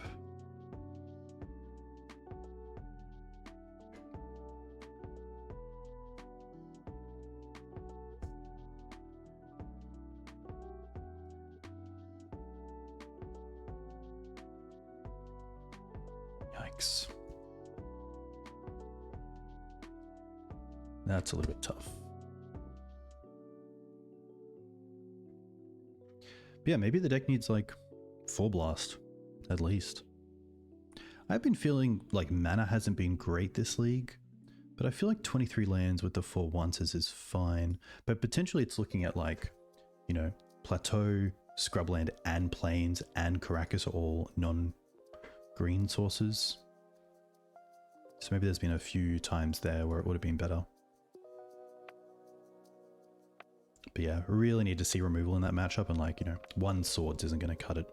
You really need to have, you know, the extra Pyroblast in the paths, and maybe even mulligan towards hands with double removal, knowing that your first one's probably going to get countered. Especially with Frog, like forcing isn't that bad because you're going to draw the cards anyway, most likely off the Frog. That the card disadvantage doesn't really come into effect. Yeah, I think just really challenging matchup. And once you have the Frog, it's just like protect the Queen, and then the Frog just allows you to kind of go wide a little bit as well with things like the Graveyard, which, yeah.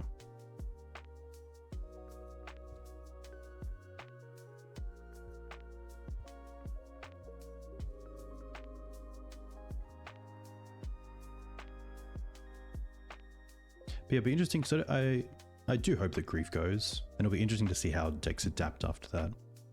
And how, you know, how powerful is blue-black? Like, is it kind of S tier or is it lowered a little bit? Is there a card that just fits in really well that keeps it up there?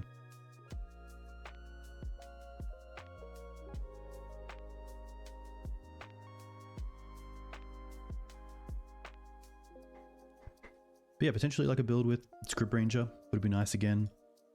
Obviously against Frog, it's pretty sweet. Scrib with Nadu as well, potentially like a Bant version.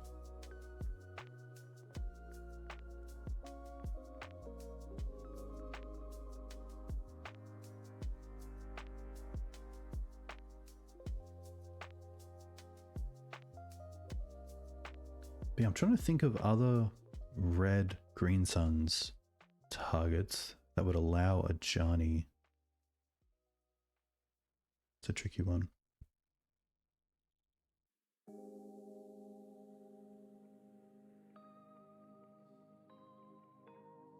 Like Fleetwood Dancer is obviously quite high in CMC. I actually can't even think of a Green Suns target that's red as well. Right. See if we can finish this off as a 2-3. Pretty happy to keep this.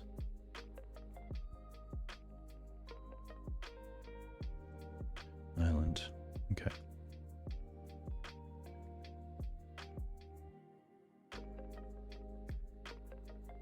Pretty happy to start with Reclaimer.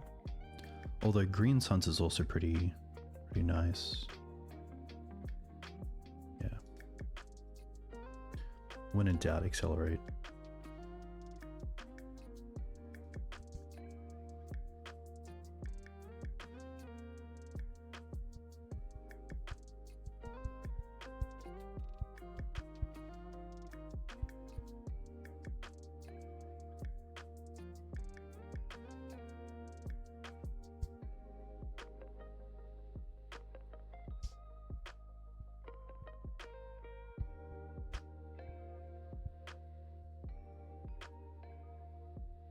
Interesting day. I thought the days would have meant that we were getting wastelanded, but obviously not.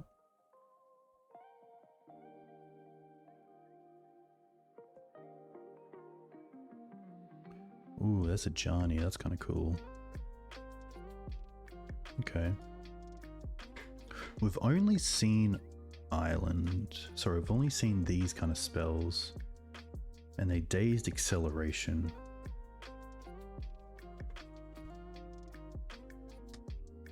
I'm happy to try Murktide. Oof. Okay, very different. So next turn they have... I wonder if here... No, because now they can force if I sack Dryad Arbor.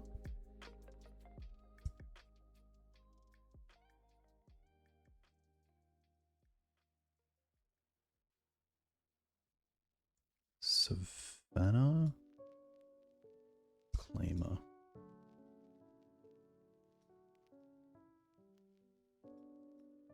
Wow. Interesting. Very aggressive on non-removal spells.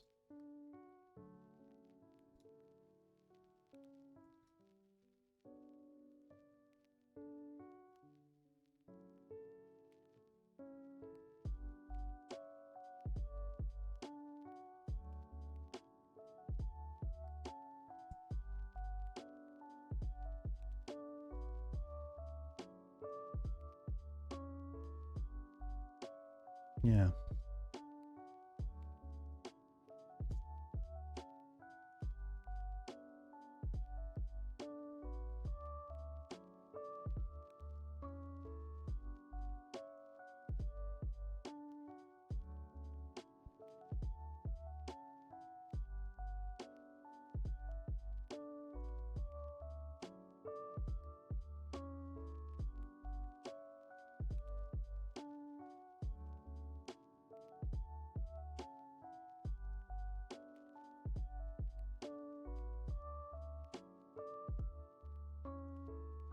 So now we do have Talons open.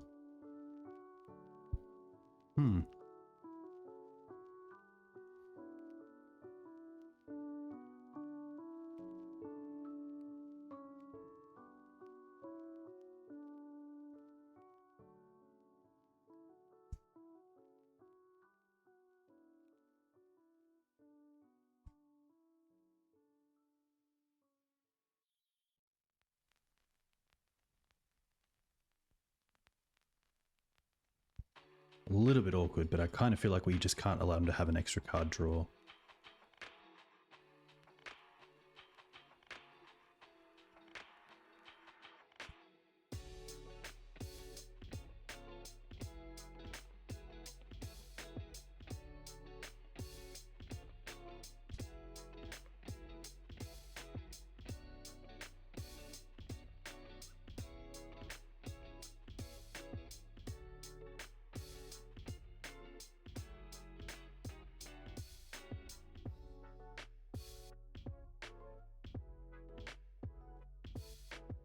We're like, we're pretty close. Like we can wasteland ourselves to make these 6/6s. We draw a wasteland, then we have wasteland Savannah, 8/8s, the fetch, like pretty close. They do have the dreadnought though to worry about a little bit.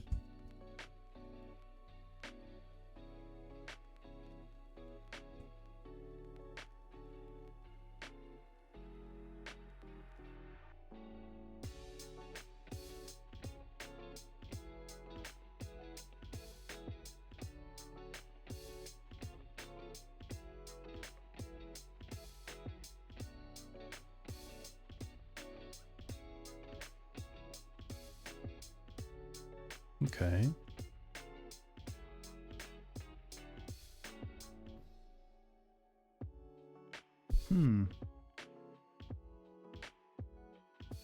Is there a world here where we get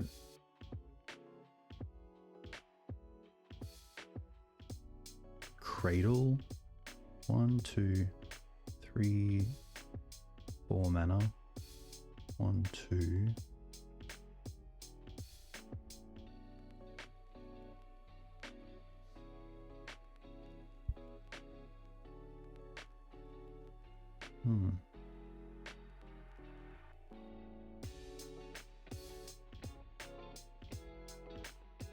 I'm going to start with Cabal, getting rid of the cat to trigger the Ajani.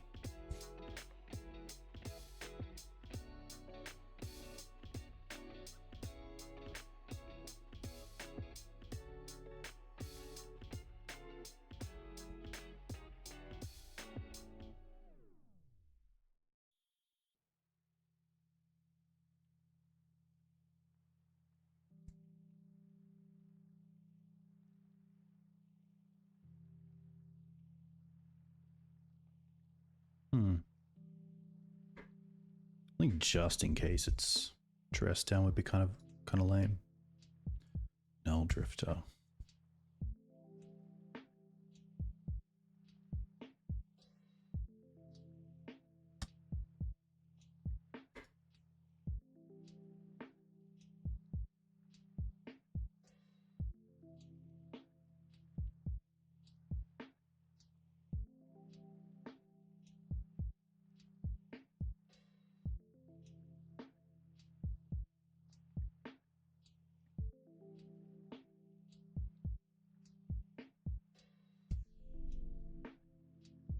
I think it's actually worth wastelanding here.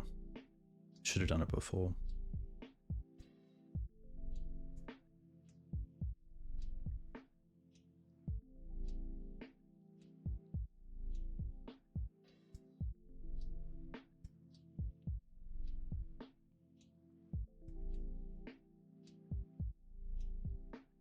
Double block.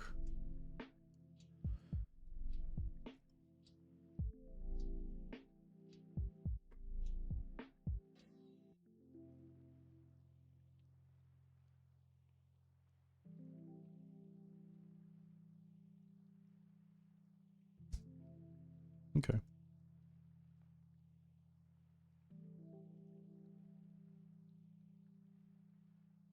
They have one card. Evoke. Alright.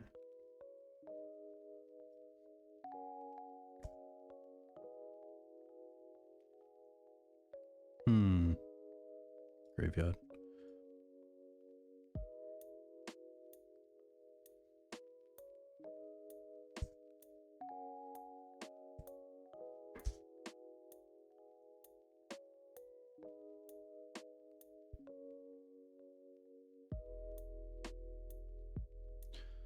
There's a world just in case they play Murktide, I should.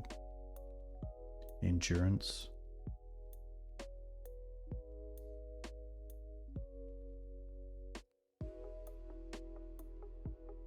Yeah.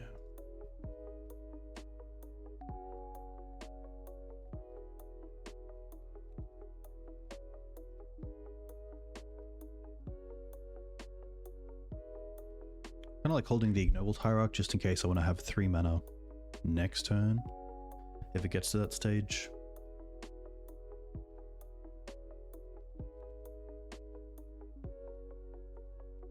Okay. Interesting. Let's tick up the cats.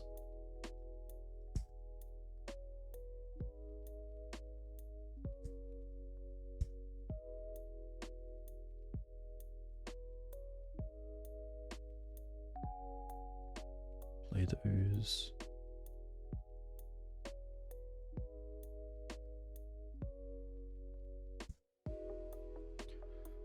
Whew.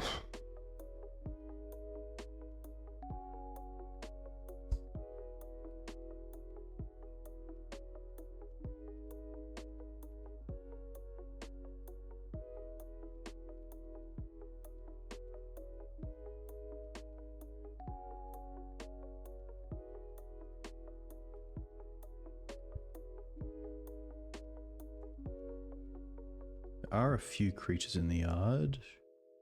We do need green mana as well.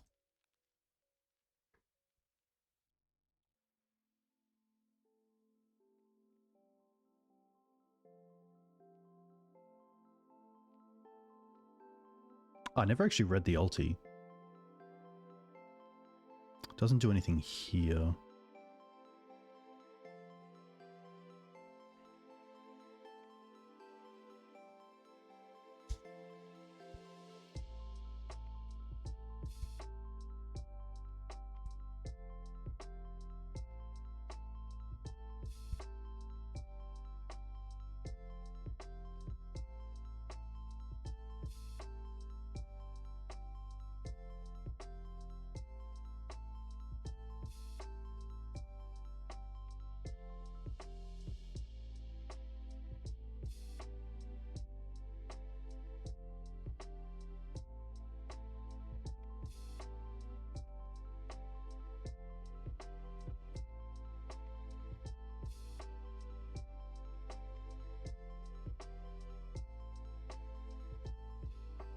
Alright, so I need to block at least 5.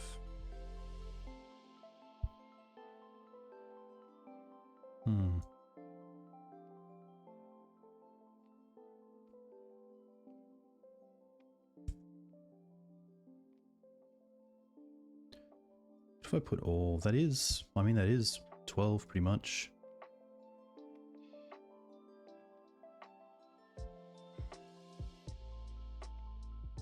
Each Reclaimer.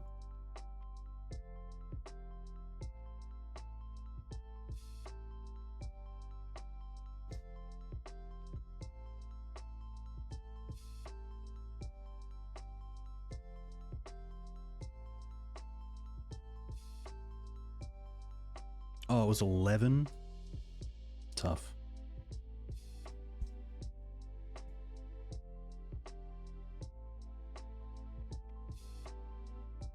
Yeah. Tough. I like the forces. I like the blasts. I like the path and the liberator. Ouphe can come out. Probably endurances. I don't mind cabals.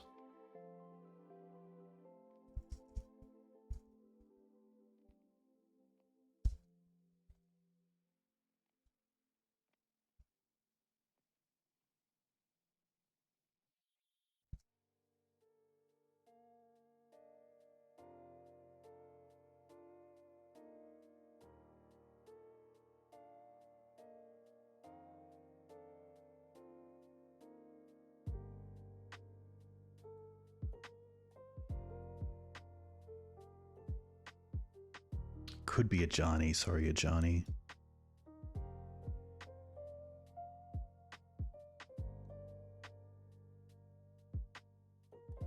Reclaimer.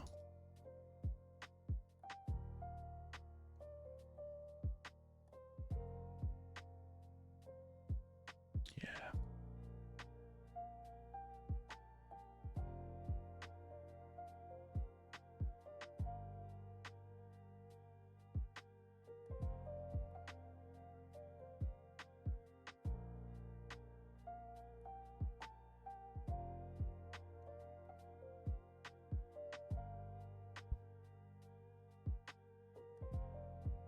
I guess High Noon's actually quite good. High Noon is actually great.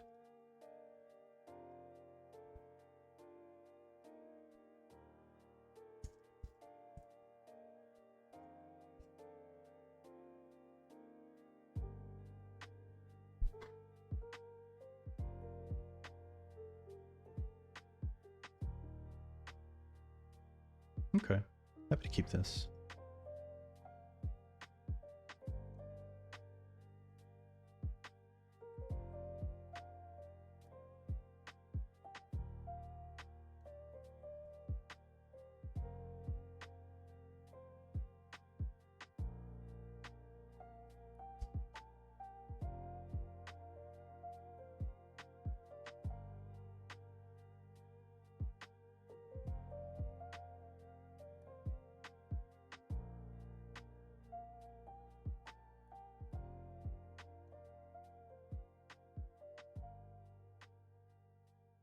That's kind of cool.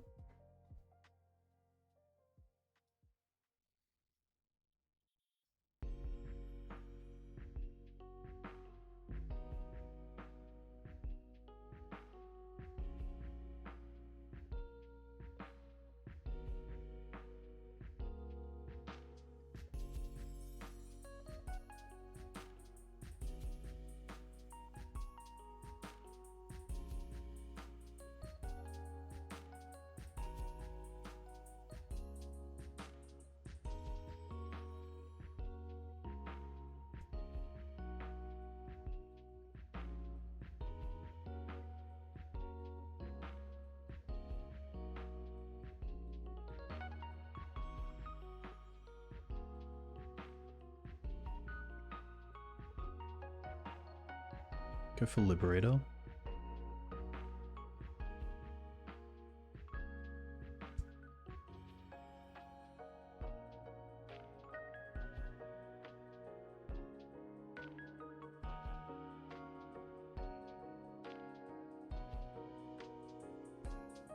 Fetch and response just so they can't stifle or fetch.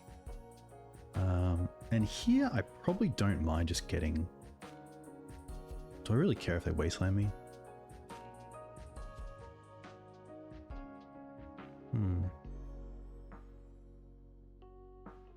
Could just get Tega, Savannah. Yeah, honestly it's just Savannah, I think.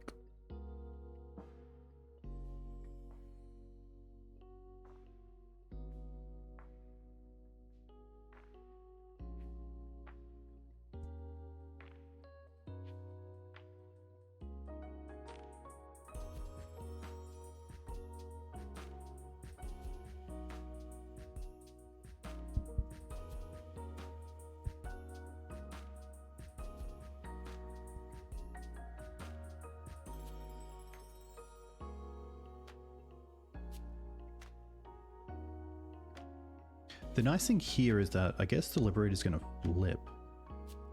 Okay. Because they probably just want to be holding up Stifle for some reason. That's pretty sweet. Let's attack first.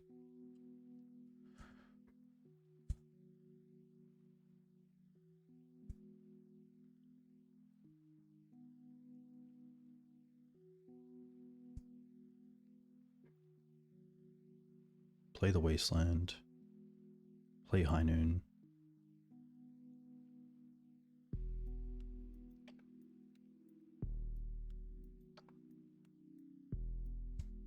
Pass.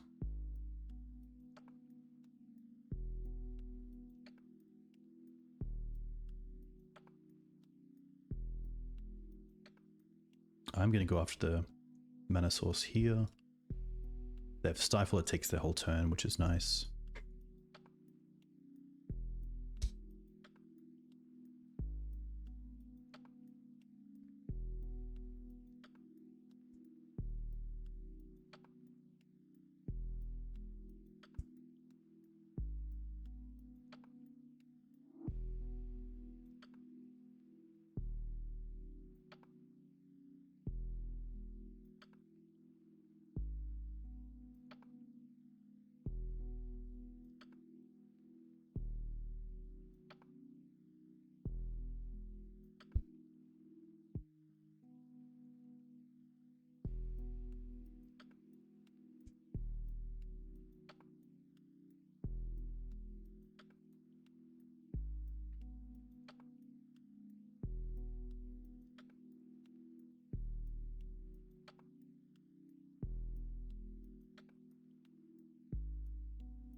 This is quite nice because now the Frenzied can't actually switch back. It's pretty sweet.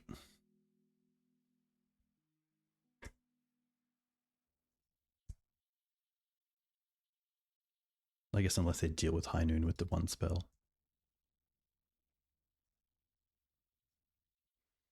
I'm just going to play this.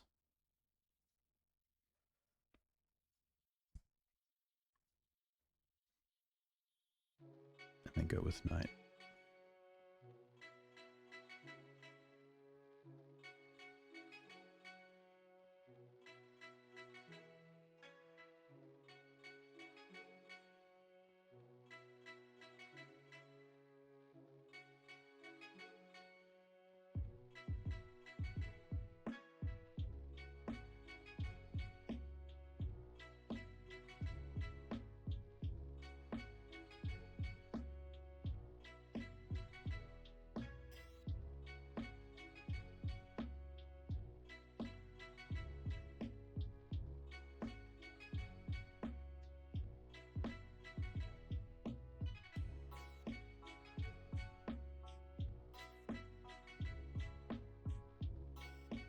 Put it in a tough spot because potentially the High Noon might just get there.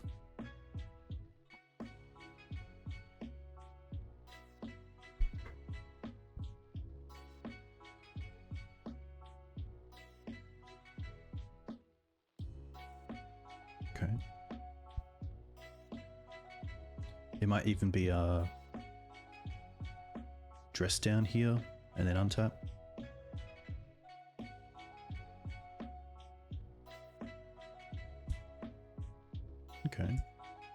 At least we can just swords this in response to anything. And then they can't respond, which is pretty sweet.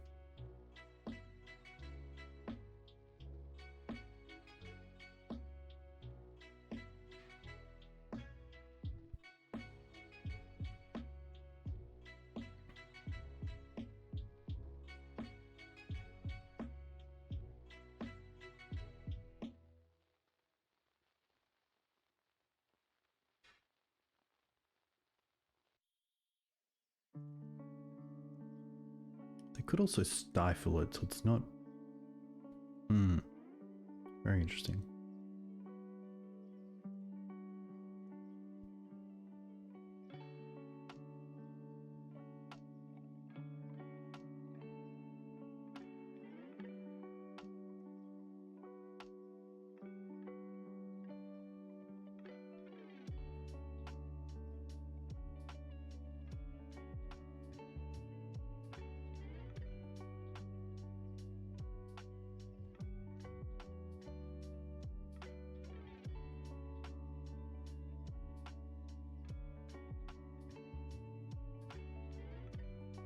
Maybe they thought about Murktide for 6. But then they can't hold up Stifle.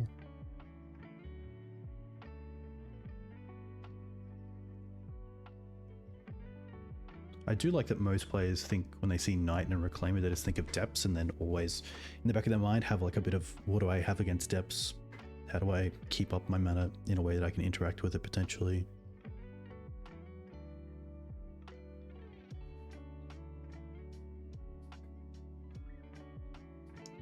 Get rid of this. Nice. The moon is high. I don't think we really care about anything else. Yeah, we're just gonna run this back.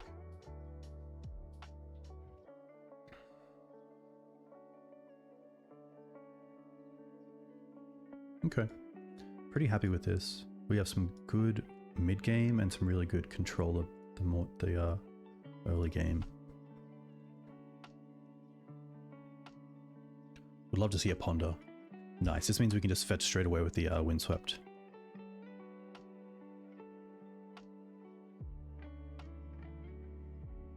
Probably just getting a Plains to keep our mana. Okay. See what we draw. Reb. That's interesting.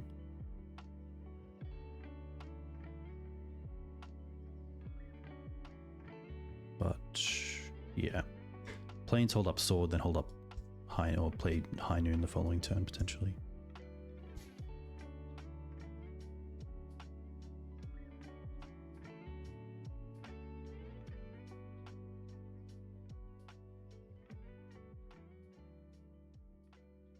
Would love a land.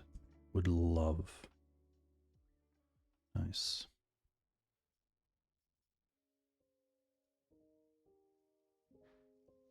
Could have even played this next turn with Reb up, but I'm happy just to keep kind of tapping out.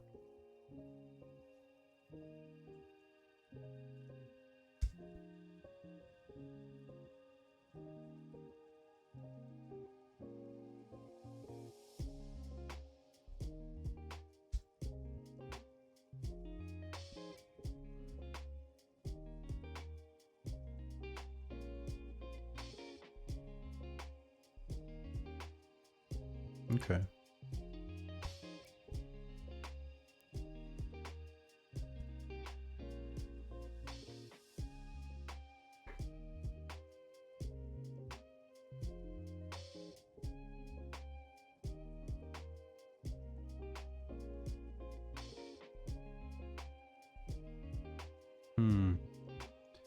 Sadly, I do just need to force check pretty much. Like we have this, which is really... Oh, very lucky. Oh.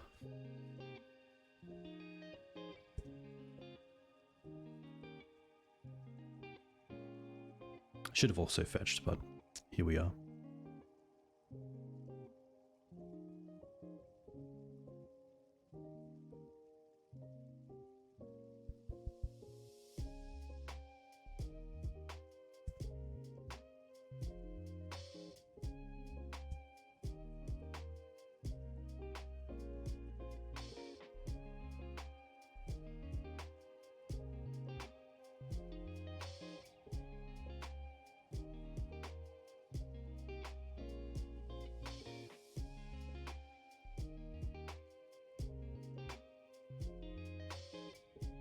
I'm pretty happy to blast this,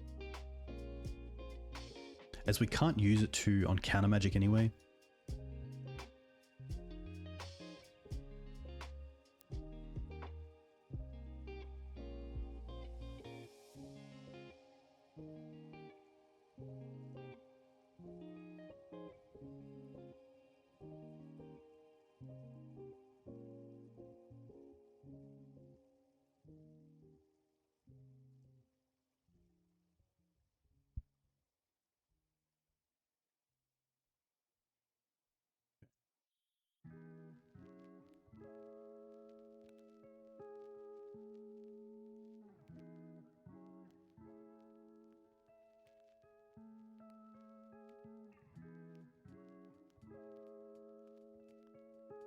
Don't mind Fable here just to try to build up my mana a little bit.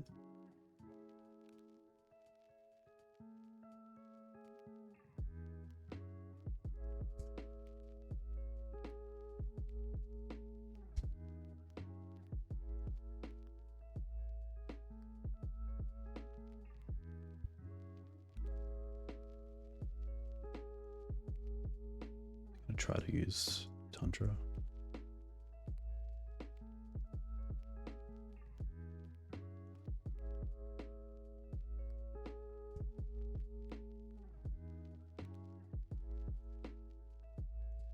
I think here we just trade in both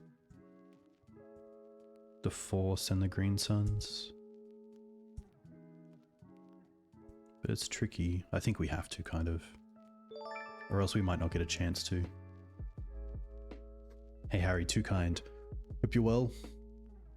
I very much appreciate all the work you put towards Maverick. And the very cool finishes you've been getting recently. Play this. Plays around days.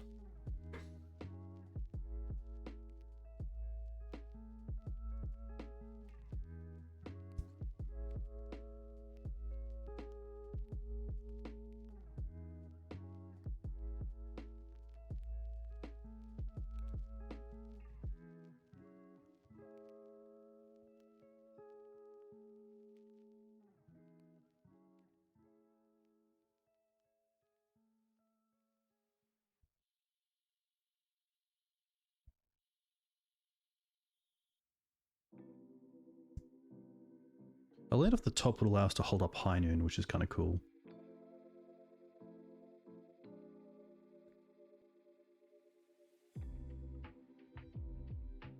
Maybe because they tapped the Tundra at the end of our last turn, we knew they had Brainstorm, and so we could have allowed the Dreadnought, and then here actually just done the gone with Force, keeping the Green Suns, but never know how it's going to play out.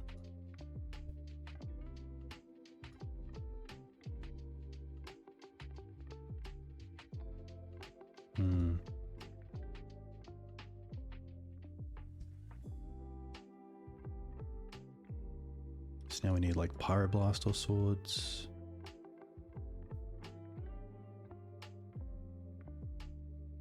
Morlock's interesting.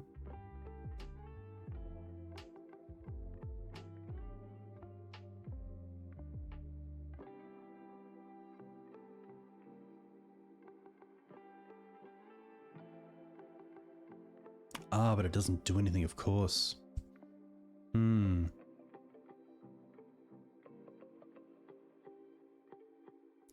Can still attack. And then I think we still just send the Morlock.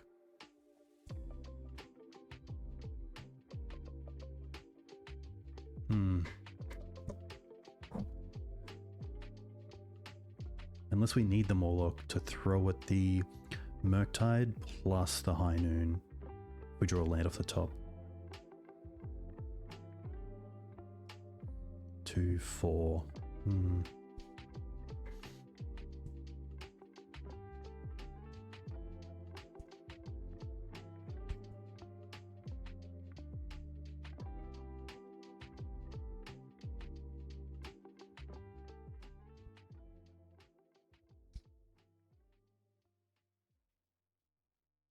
Take 8, go to 5.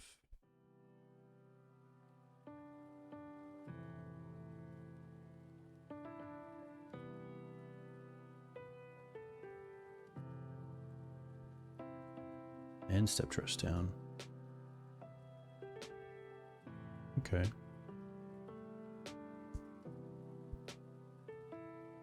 Tough. Damn, a 1/4. That is pretty shocking. And I think a lot of the choices I made today could have potentially gone another way, but it was cool testing out Ajani.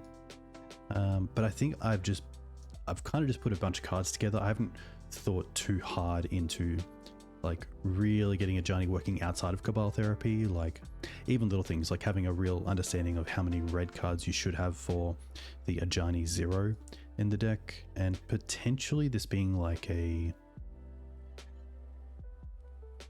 Mardu list instead of a green, because green's obviously sweet, and it does allow small things like turn 1 mana acceleration to turn 2 Ajani, Cabal, flashback Cabal, get Ajani, which happened I think twice, which is pretty cool. But yeah, potentially should be in like a more aggressive shell, like Ajani with Broadside is obviously very good. Yeah, a few things to think about for sure, because yeah, it's always tricky trying to fit kind of like an engine or like a second nature to the deck in a list without really tampering with the whole thing. The mana wasn't too bad, but I reckon there could be better mana as well. I think I could look at the jewels and how they all line up, but overall it was sweet. Ajani did some cool things, but nothing too powerful. Like even in the game 1, match 1, where we had turn to Ajani and a bunch of cats, we did just lose to Murktide, so that happens, which yeah, is a thing. High Noon was pretty cool, but I feel like the Doorkeeper Thrall meant that it didn't really do a whole lot other than slow us down in that match, so that's definitely something to think about as well. But hey, I'm going to go enjoy my Sunday. Hope you all have a great weekend. I'm going to see who else is streaming and send you over there. A big thank you to the new followers as well. I'll be back definitely this week, but I'm not too sure what day. Let's have a quick look.